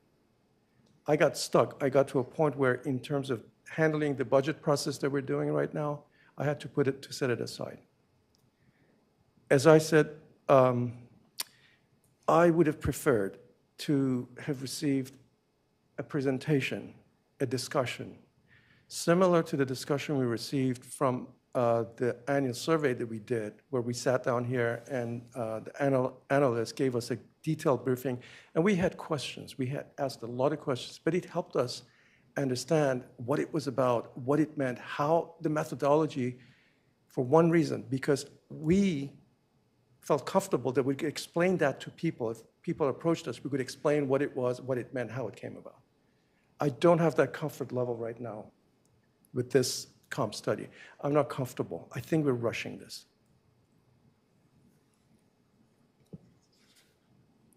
On the flip side of things, we care about our staff. We really do.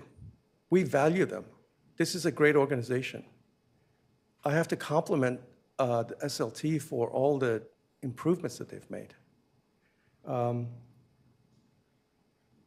At this point, I'm tilting towards thinking that based on the comp study and what we found, the elements that they identified, I would say as a matter of taking care of immediate needs, we need to do that first. We need to take care of those immediate needs. And we've discussed those and we know what they are. I would be in a much better position and a much stronger advocate after receiving the detailed analysis, having a briefing from PRM on the comp study, and getting some questions and answers, and looking at some detailed analysis of numbers and so on, to, if the number is 500, if it's $1 million, then I would be much more comfortable looking at that. Right now, at this point, I don't have that comfort level. And as hard as it is for me to say this, I think we need to be prudent. We need to be fiscally responsible. We need to take care of our immediate needs first, and that's taking care of the employees that were mentioned. And for that reason, I'm going to be supporting this motion. It's a very hard decision for me to make, but balancing things, I know some people will not like this, and some people will support this, but I've explained my rationale, my thinking, and I have to live with that. But that's where I stand right now. And I believe we've completed our discussion. We're ready for a vote. All those in favor of the motion say aye. Aye. We have Director Juszczyk, Flashman, Farrell, Santa, and myself. Those opposed? Dr. Perry, Dodd, and Johnson. We have 5 to 3. The motion passes. Motion to reduce the travel budget by $10,000. Second. Discussion? Any discussion? Discussion. Director Juszczyk. Yeah, sorry. I thought you were pointing to the No, two members. Yeah, go ahead. Director Juszczyk, I'm struck by the following. There is no, other than Columbia, there's no other HOA that's comparable to us. within driving distance. I don't know that it was necessary for as many people to travel as traveled recently. But I do believe that if we're going to cross-fertilize, we need to be cross-fertilizing with comparable organizations.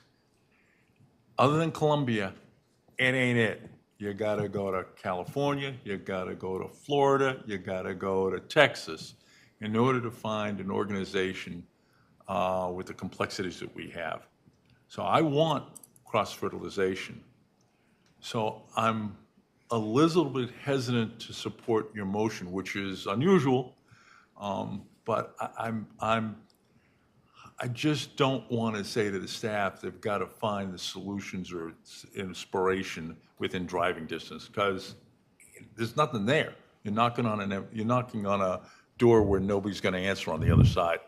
And Columbia, what I know about it, and having watched it since it was created in '74, they have an entirely different structure than we have. The developers built our infrastructure.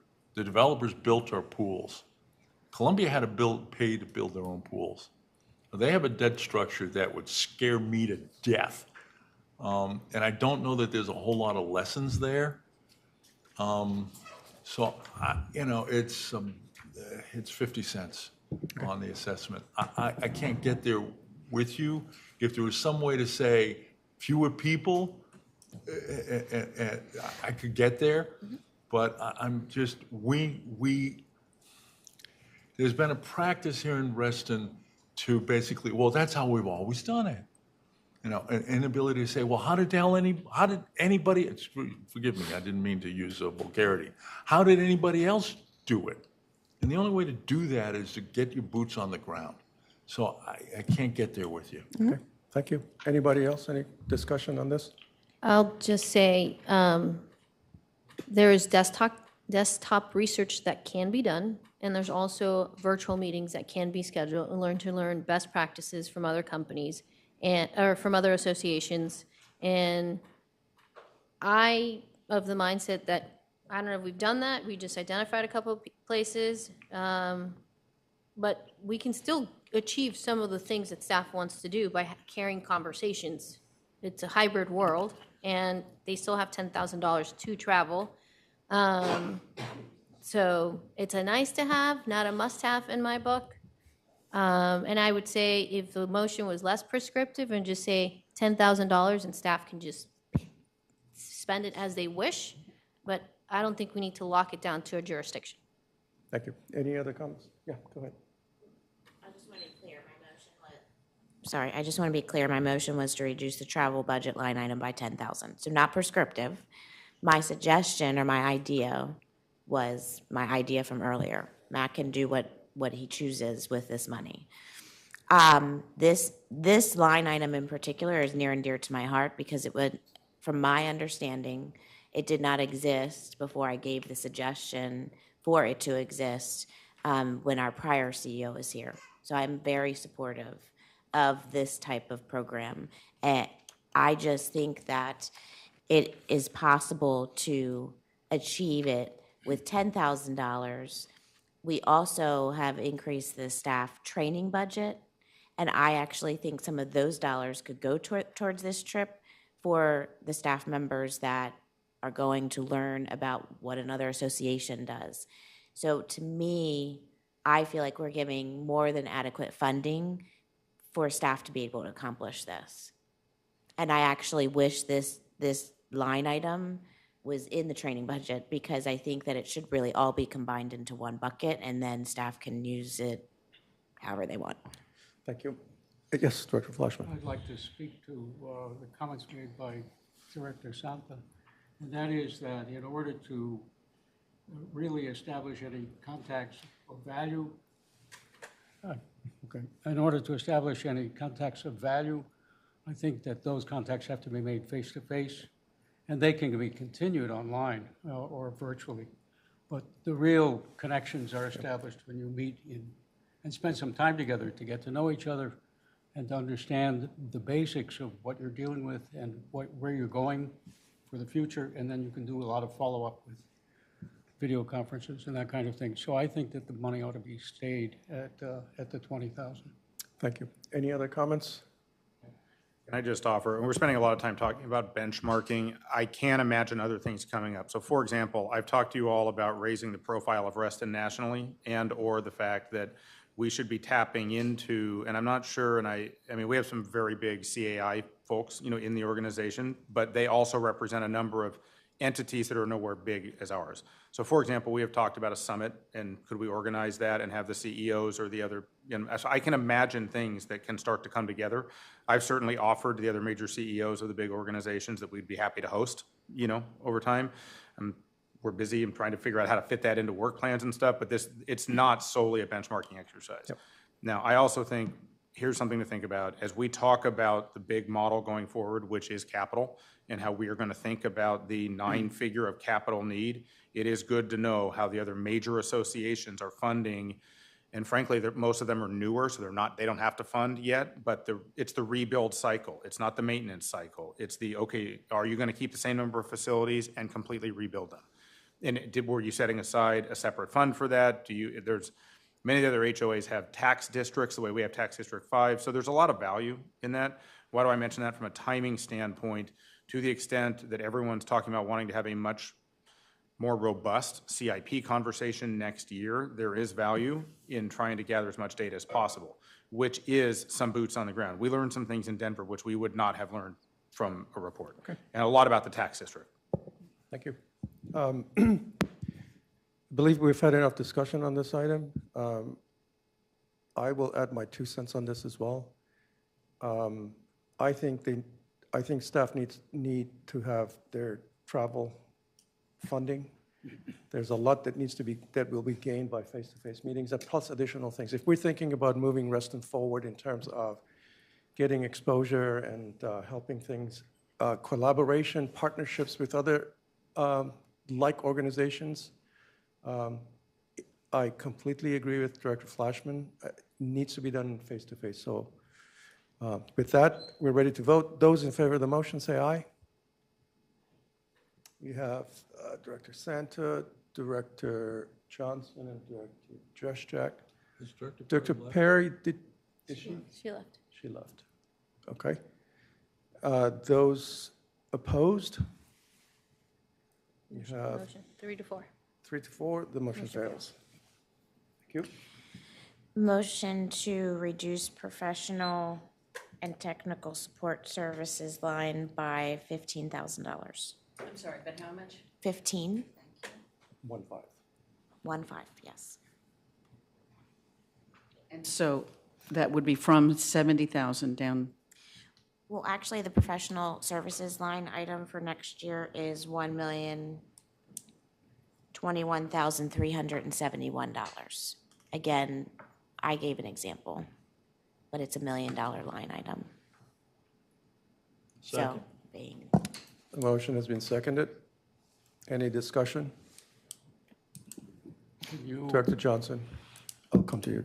We're cutting staff and we're cutting professional services. So let's see if we can't get some additional explanation on what we mean by professional services.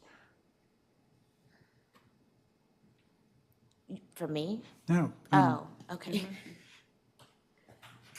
I think it might be helpful. I mean, the $1 million number Jennifer's talking about has a lot in it. For example, I'm going to look down to Pete. It includes a lot of IT support services and a whole bunch of other things. The amount of kind of discretionary money in there is not a big number, but I don't know what it is.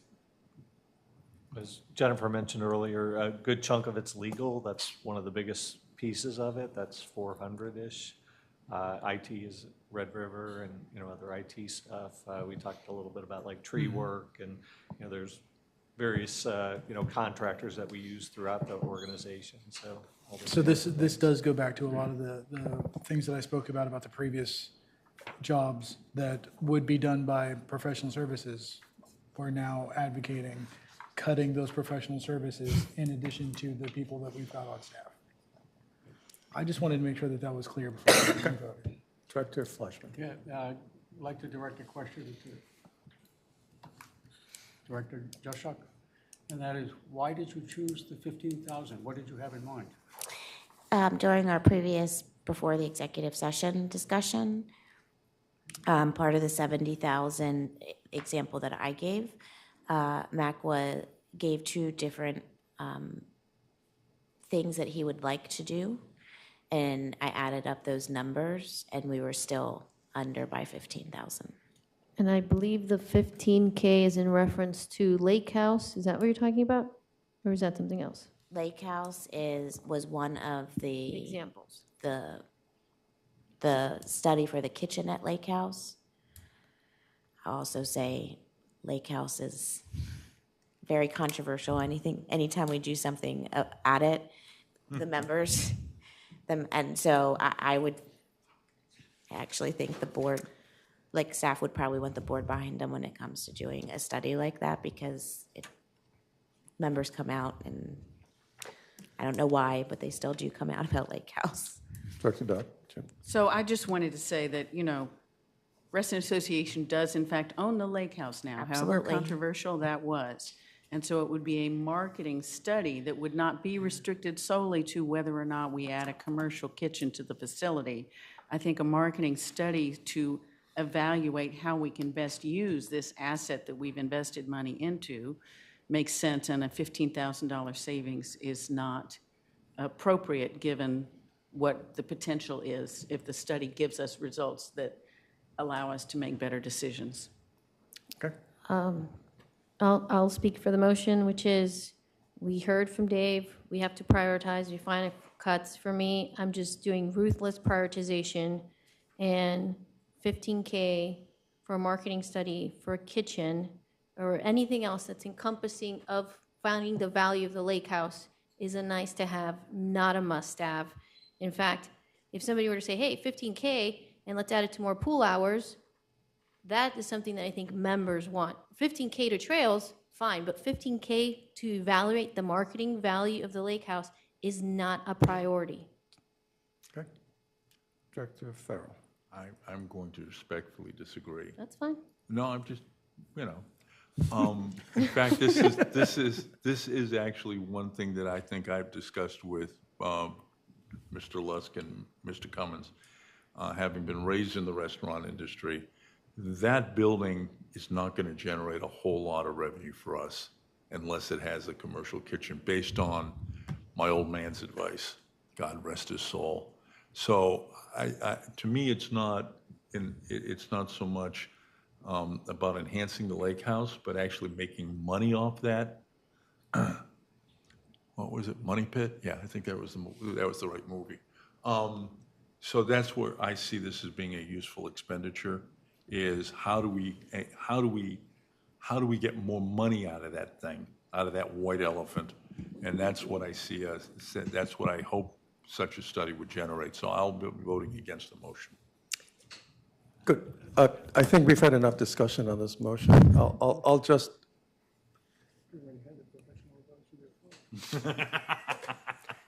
At this late hour, I'll just add my 2 cents on this as well.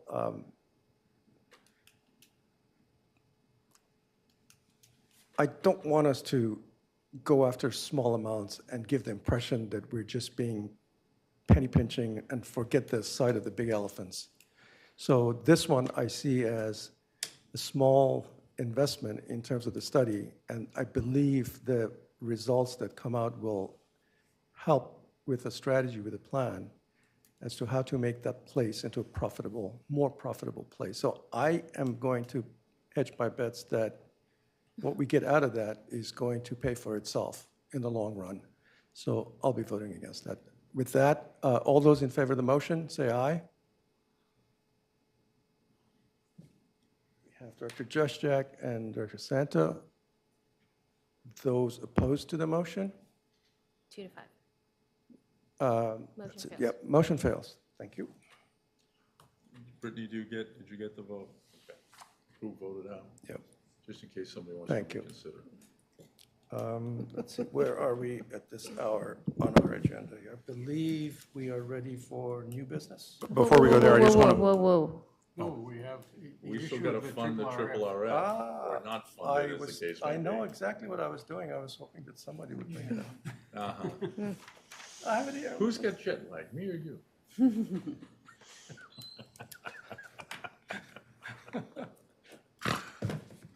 on. Moving on. Triple RF. The recommendation or the discussion was to include 500K for triple RF. Mr. President, I move that we fund, as we did last year, that we fund triple RF at the spend. I'm sorry, say that again, or just, That we fund triple RF to spend what we've agreed to spend next year and not do the extra 500,000. Is there a second? Hang on a second. Is there a second? Is there a second for that? There isn't one. I Okay. don't hear a second for that. Somebody else make a motion. Okay.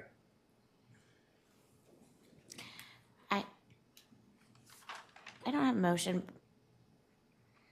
but we typically decide what we're going to fund triple RF at the meeting that we actually vote on the assessment. It actually, like, there's a motion that's like, if we want to suspend resolution, blah, blah, blah, right? And so that motion, I think, would come next meeting. Well, it was in the board forgive me, Mr. Is it President. in, is it Yeah, yeah. in, It was in the board. to board do it packet now, for to tonight. do the Yes. motion tonight? Yes. As it was for the Yes.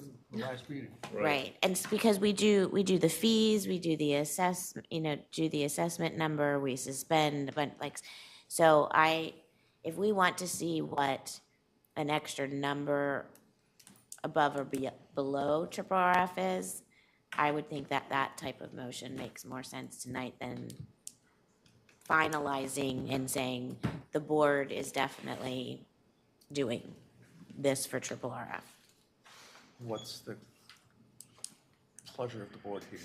Do we want to Are you going to move it make to a motion to 21st? that You effect? want to make it? Well, there doesn't need to be a motion. We're just going to vote on it in November, is what I'm Right. hearing from 21st. Director Juszczyk. The only If people concern- want to know what the assessment effect is to triple RF, then I would say throw a motion to increase it by X or decrease it by X. But for us to say we are locking in on triple RF tonight, I would say let's do that next meeting. That's right. So can I We just get a offer a draft three logistical? that next. Making decisions at the last meeting is what caused everybody significant heartburn, leading to a special meeting. So one of the goals I think of tonight, and if you're not ready, just trying to help everybody, remember that last time when you're making decisions, up, down, up, down, up, down, in this case, it'll be Ed, not Tom, but Ed and Pete, or with the calculator, trying to do the assessment, because you actually have to adopt all these super specific things to actually effectuate the budget. So if you're not ready, understand that. We could try our best.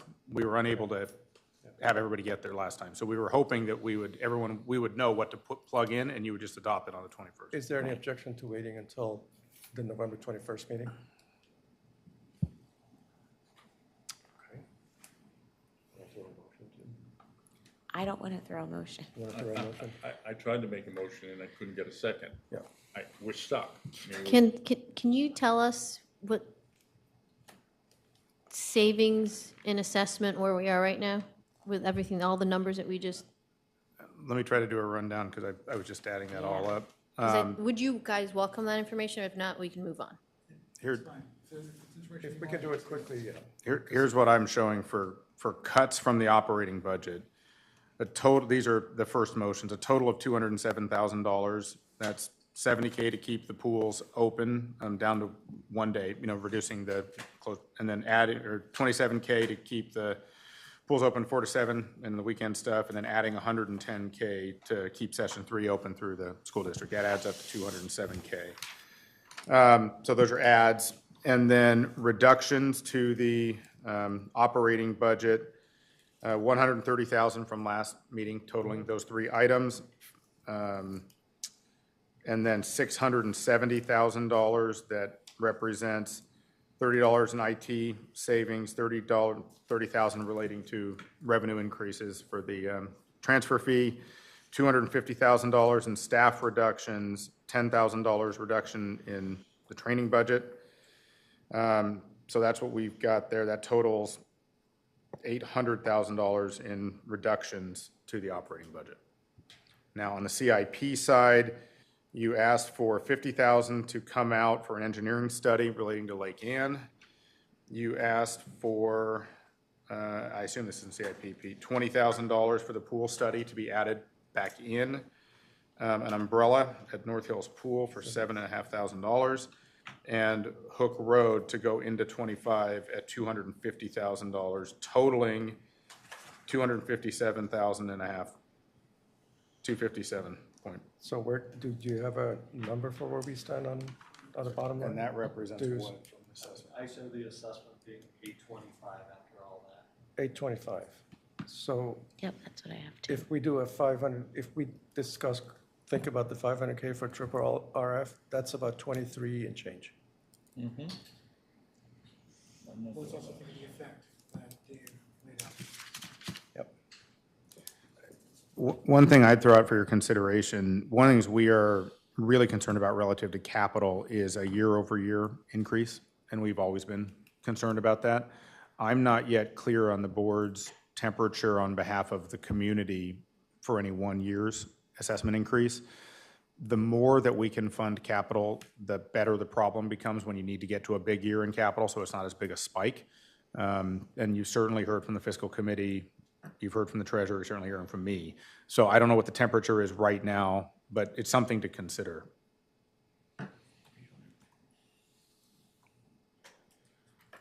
So that would bring the assessment to 849, assuming that we move forward With with 500. with 500K, which would be in line with the assessment number of draft 2. So What's the board's temperature for doing that?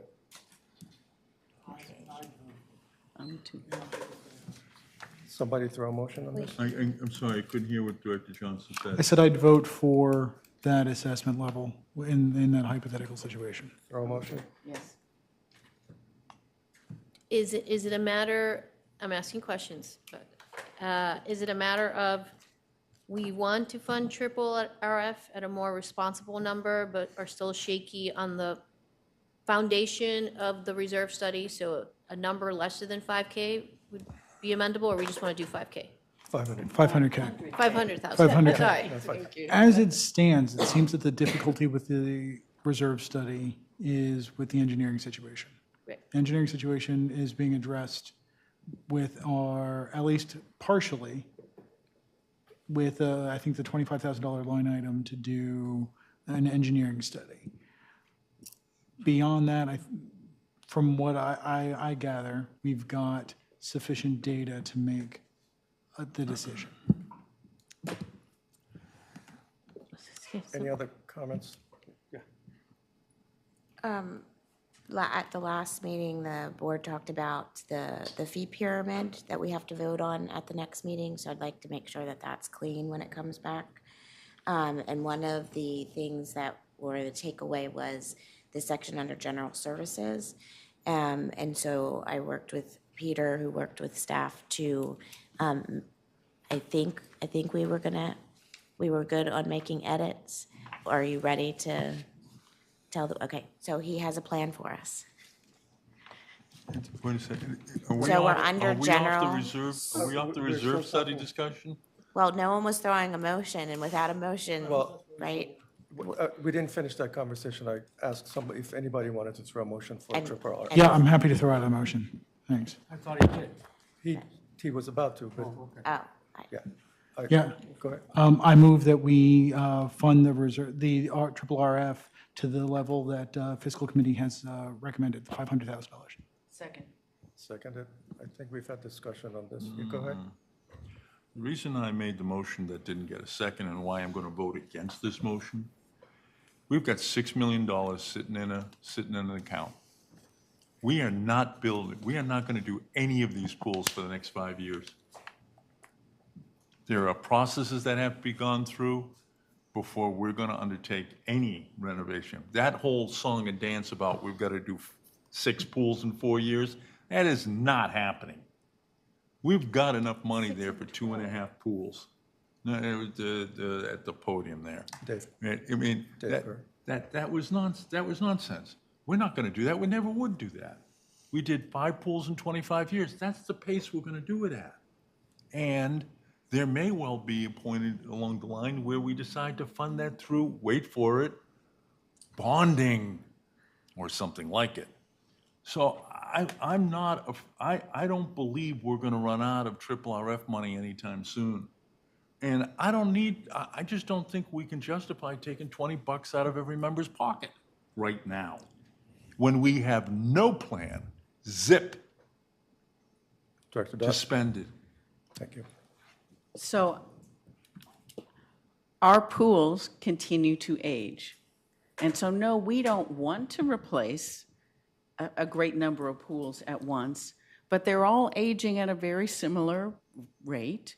And a time is going to come when we, through no choice of our own, have to replace at a greater rate than we have up to this point.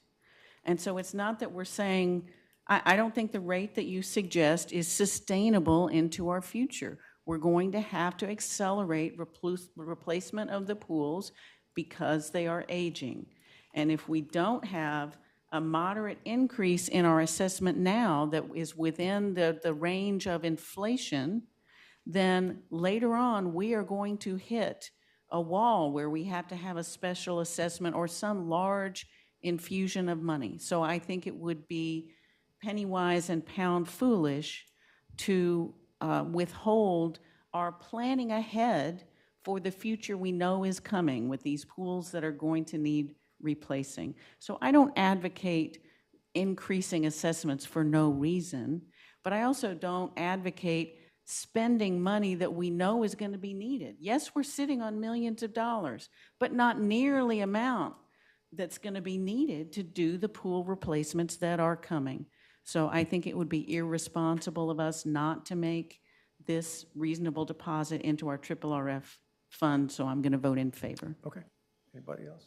I have a question. Yeah. Sorry. Why do we have to decide this tonight? We don't. Well, there's a motion that was seconded. I understand. So if I choose to abstain, I'd just like to understand, why do we have to decide this tonight? It was part of the, Either tonight or next meeting. Okay. I mean, So we just have to do it eventually? yeah. it's gotta get done. Yeah. But the issue that got raised is if you decide next meeting, you may not be able to decide your budget. That's what happened last year, because there's a lot of documents that have to get produced down to we're required to say, this is exactly this in fees, this and, Right. so. Thank you. That's fine. Okay. Understood. I'm good. All those in favor of the motion to add 500K to RRF, say aye. All those opposed? 4-2, the motion passes. I'm sorry. 5-2. It was 5-2, sorry. Sorry. It's 11:25 now. You have something? I just want to, this is when we do the motion next time, we need 2/3 of the board to suspend the RRF 10-year average. And so be prepared regardless what number we just came up with, because either not doing anything or doing 500 would be suspending that. We need 6 votes to do We it. need 6 votes to. To reverse the motion. No, we need 6 votes to suspend the 10-year average funding, which Right. Okay, the regardless two-thirds. which way we Yeah, go, Right. right now, we would need the 6 votes Yeah, understood. to go Okay, lobby your board member friends. yes. Hopefully by then, Director Grywatch will be able to join us as well, with a new baby, with pictures. Presumably, the birthing will not take that long. Did you were looking at something else? So I wanted to clean up the benefits pyramid, which is at the last meeting, we talked about general services. I sent to work with staff. Peter has kindly come up with a fabulous plan that I think we all should support. How much even time do though- we- President, We're gonna have to extend Mr. another President, I 30. move to extend the meeting to midnight. So Is there, hang on. I will not be able to remain. I am no longer in a frame of mind to make decisions I would have confidence in. Okay. I don't have a second yet. You don't have a second yet? Yes. Is there a second? Yeah. Second. It's been seconded. I am not in favor of extending to midnight. We're doing, folks, we're doing too many of these midnight meetings and too often. And it's taking a toll on everybody, including myself. So, is this something that requires a decision tonight, or could it be deferred until 21st? The reason I'm bringing it up tonight is because part of what we approve at the next meeting to get to the budget is the fee schedule. So I'm trying to clean it up tonight, which we had started at last meeting, doing that last cleanup. So I'm trying to make it easier next time. Mr. President, if we don't act on this and we wait I until the understand. 26th to act on this, then we're going to have a special meeting to set the assessment. Okay, bear with me. Mr. Lusk, how much time do you need? 2 minutes. Let's extend until 11:40. We already have a motion on the You table. have a motion to midnight. To midnight. Can I amend that motion to, If he thinks this is all the fees we charge, I withdraw my motion with the consent of the body. Just 10 minutes? We can always leave earlier. I don't think it's anyone's intention to stay till midnight. I just don't want to throw another motion 20 minutes from now. And anyone can leave at any time, so. Good. Thank you.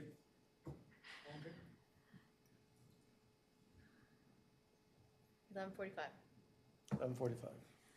we'll be making another motion. Go ahead. Go ahead. You've got the vote you need. Go. 6, Brittany, 6-0, or 6-1-0. So someone did a replacement motion for 11:45? Yep. Just want to make sure that's what's reflected in the minutes. Okay. Travis did, seconded by Izzy. Yep. 5. Oh, 5.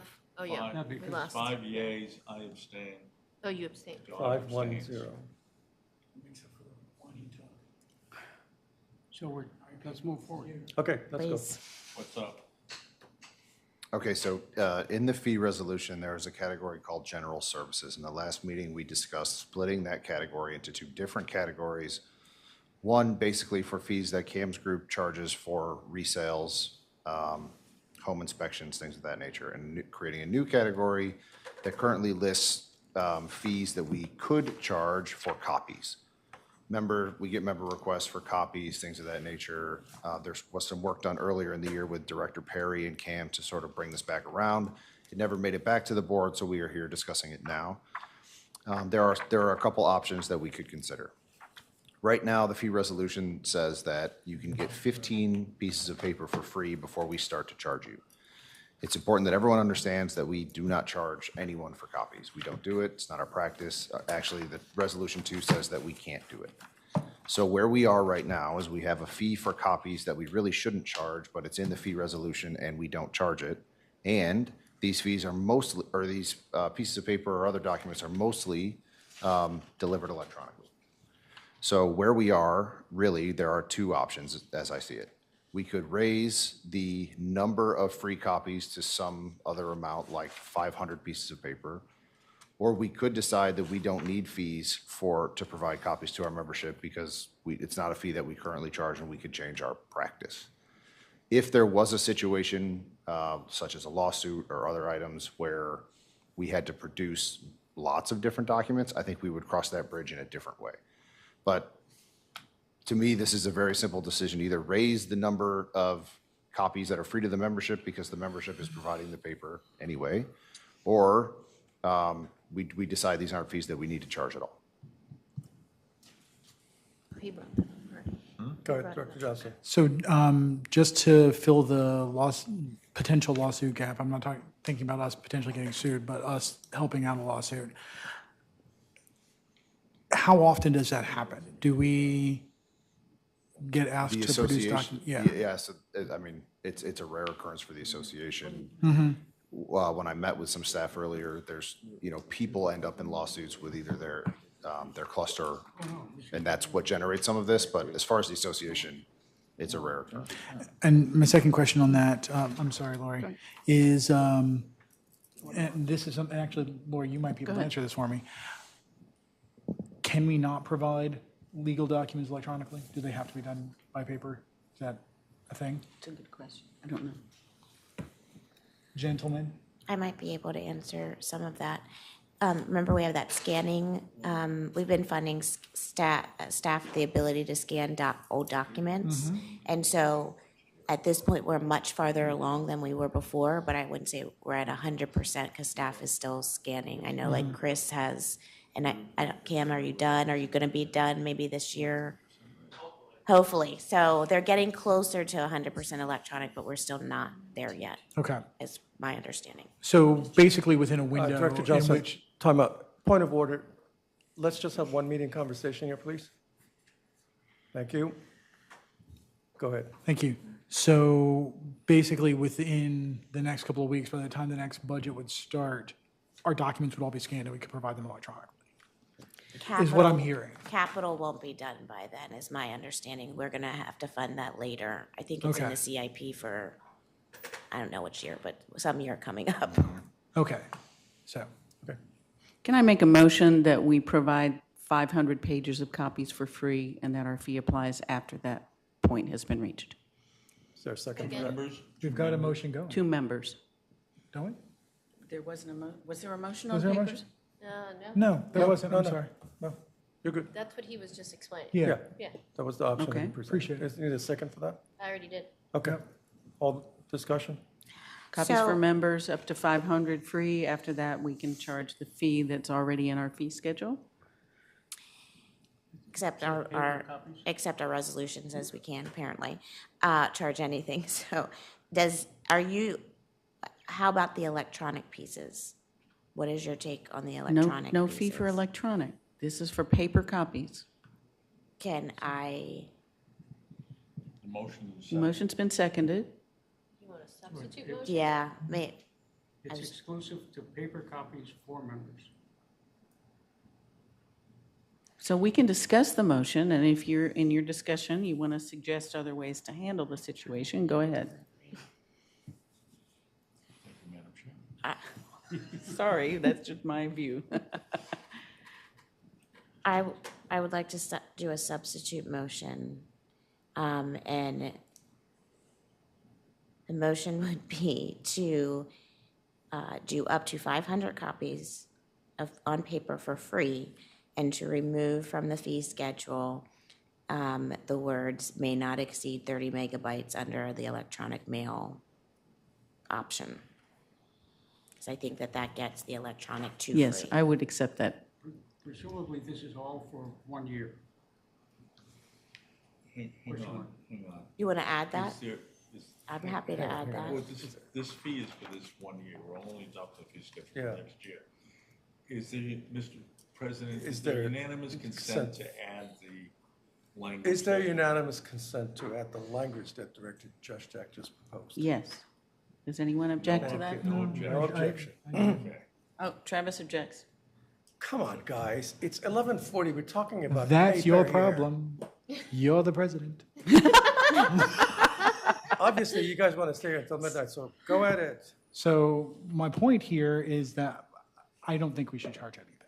So I can't go with unanimous consent because I think charging for these documents is silly. It's unanimous consent to change the motion. It's not to agree to the ultimate disposition of the motion. Oh, then You can still vote against it. it's unanimous. Thank you. Thank you. Yeah. Thank you. I was wondering why you were objecting, but. Okay. Because it's late. It's All right, late. so now we're going to. All those in favor of the motion, say aye. God. You're not going to vote for your own motion?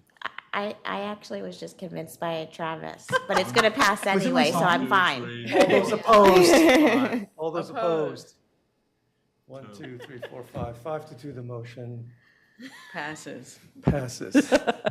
Good, we have a clean fee schedule for next meeting. Okay, good. Is that the only fee change? No, I Yeah. got- We have one Oh, more. you have one? Oh, I'm Yes. sorry. Oh, Didn't yes, know yes, that. I didn't know we were gonna do it tonight, so I didn't All right, have go much- for it, Okay. Get a John. clean Go for fee it, John, and I schedule abstain. I'm on page 12. My favorite hobby horse, boat registration fees. We only raised $80,000 this year. I'd like to see all of the boat registration fees increase not by $1, but increase by 10%? Yeah. Increase by 10% over last year's number. Is there a second for that? Second. Discussion? So I see that it had been put in as a Tier 2 amenity. Can someone talk through what Tier 2 means and why such a small increase had been proposed? Sure. So Tier 2 basically means that we charge fees to offset the cost of operating the program. It's not meant to recover the full cost or make money, but it's just to offset some of the operating costs. So garden plots and boat fees are sort of in the same. All right, so we could offset that to whatever extent we want. Right, so just for reference, So- boat fees range between $80 and $210, so. And I pay more than that for my garden plot. Sure. Which costs very little for the association to maintain. I pay $275 a year for my garden plot. I'd pay less to dock a boat on a lake. So I'm going to favor your motion. Yes, Director Johnson. I agree with Director Dodd that she should not have to pay less than a boat owner for her garden plot. But I think that means we should address the garden plot prices, not the boat fees. Thank you. So you Speaking have to the a motion, garden pot size I 8. know it's late, but I got to speak to the motion. Please do. Running our lakes. Yes. We had that number last year. Mr. Les gave it to us. It's $1 million a year. We've only raised 80,000 from the boat owners. I'd like to see us raise 25% of that from the boat owners ultimately. And so I'm more than happy to slowly raise it. Thank you. Director Johnson. I'm firmly of the ideology, and we discussed this last year, that putting the cost of the lakes on the backs of the boat owners means we're giving more control of the lakes to the boat owners. You may not think that it does because of the contracts, but in the minds of the people who own boats and who are on the lakes, it does. And a lot of the work that Irwin's doing with lake equity is going to go right out the window because people are going to say, I'm paying X number of dollars for my lake. And they're going to have a lot bigger platform from which they can say it. So, I won't say anything else. It's your opinion, but that's. Is there any discussion?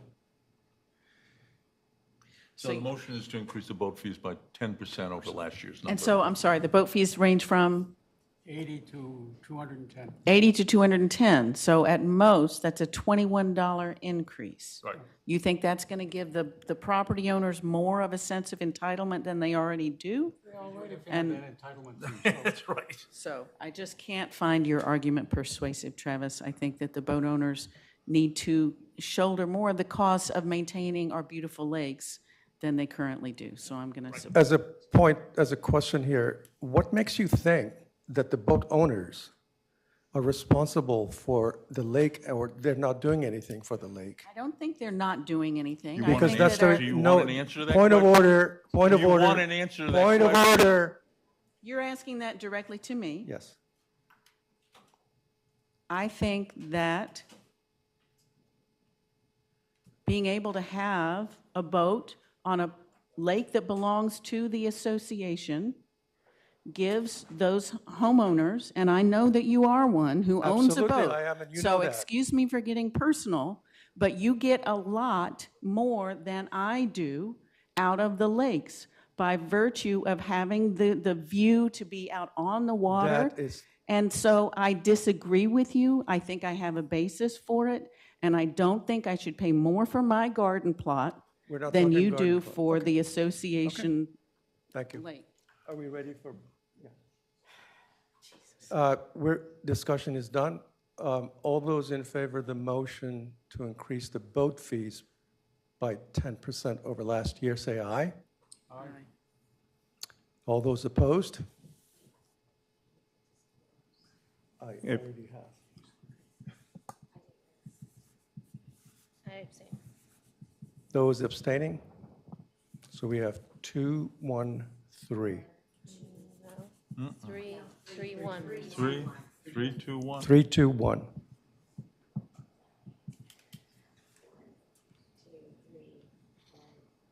it's 1, 2, 3, 1, 2, 3. It's 3, 3, 1. That's what I said. 331. 331, correct? The motion fails. Motion fails. Thank you. Okay. I don't appreciate the personal tone at all. Um, That was out of line, Okay. Mr. President. Director Dodd, we can have a conversation offline, Or not. as you prefer. We have to approve the next meeting agenda. Next meeting agenda. We've got 2 minutes to do this.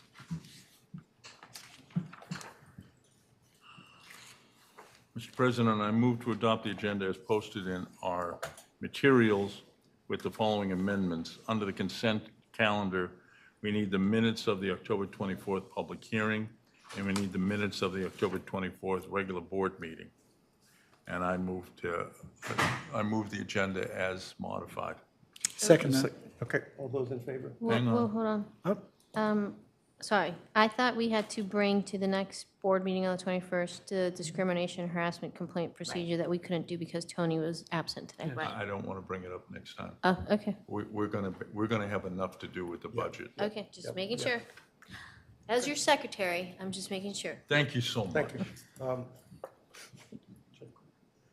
Okay, so what I have been told by staff multiple times is that our December meetings are packed full like crazy. And so I'm actually hoping, because of the work we did tonight, that we're passing a bunch of motions for the budget next time.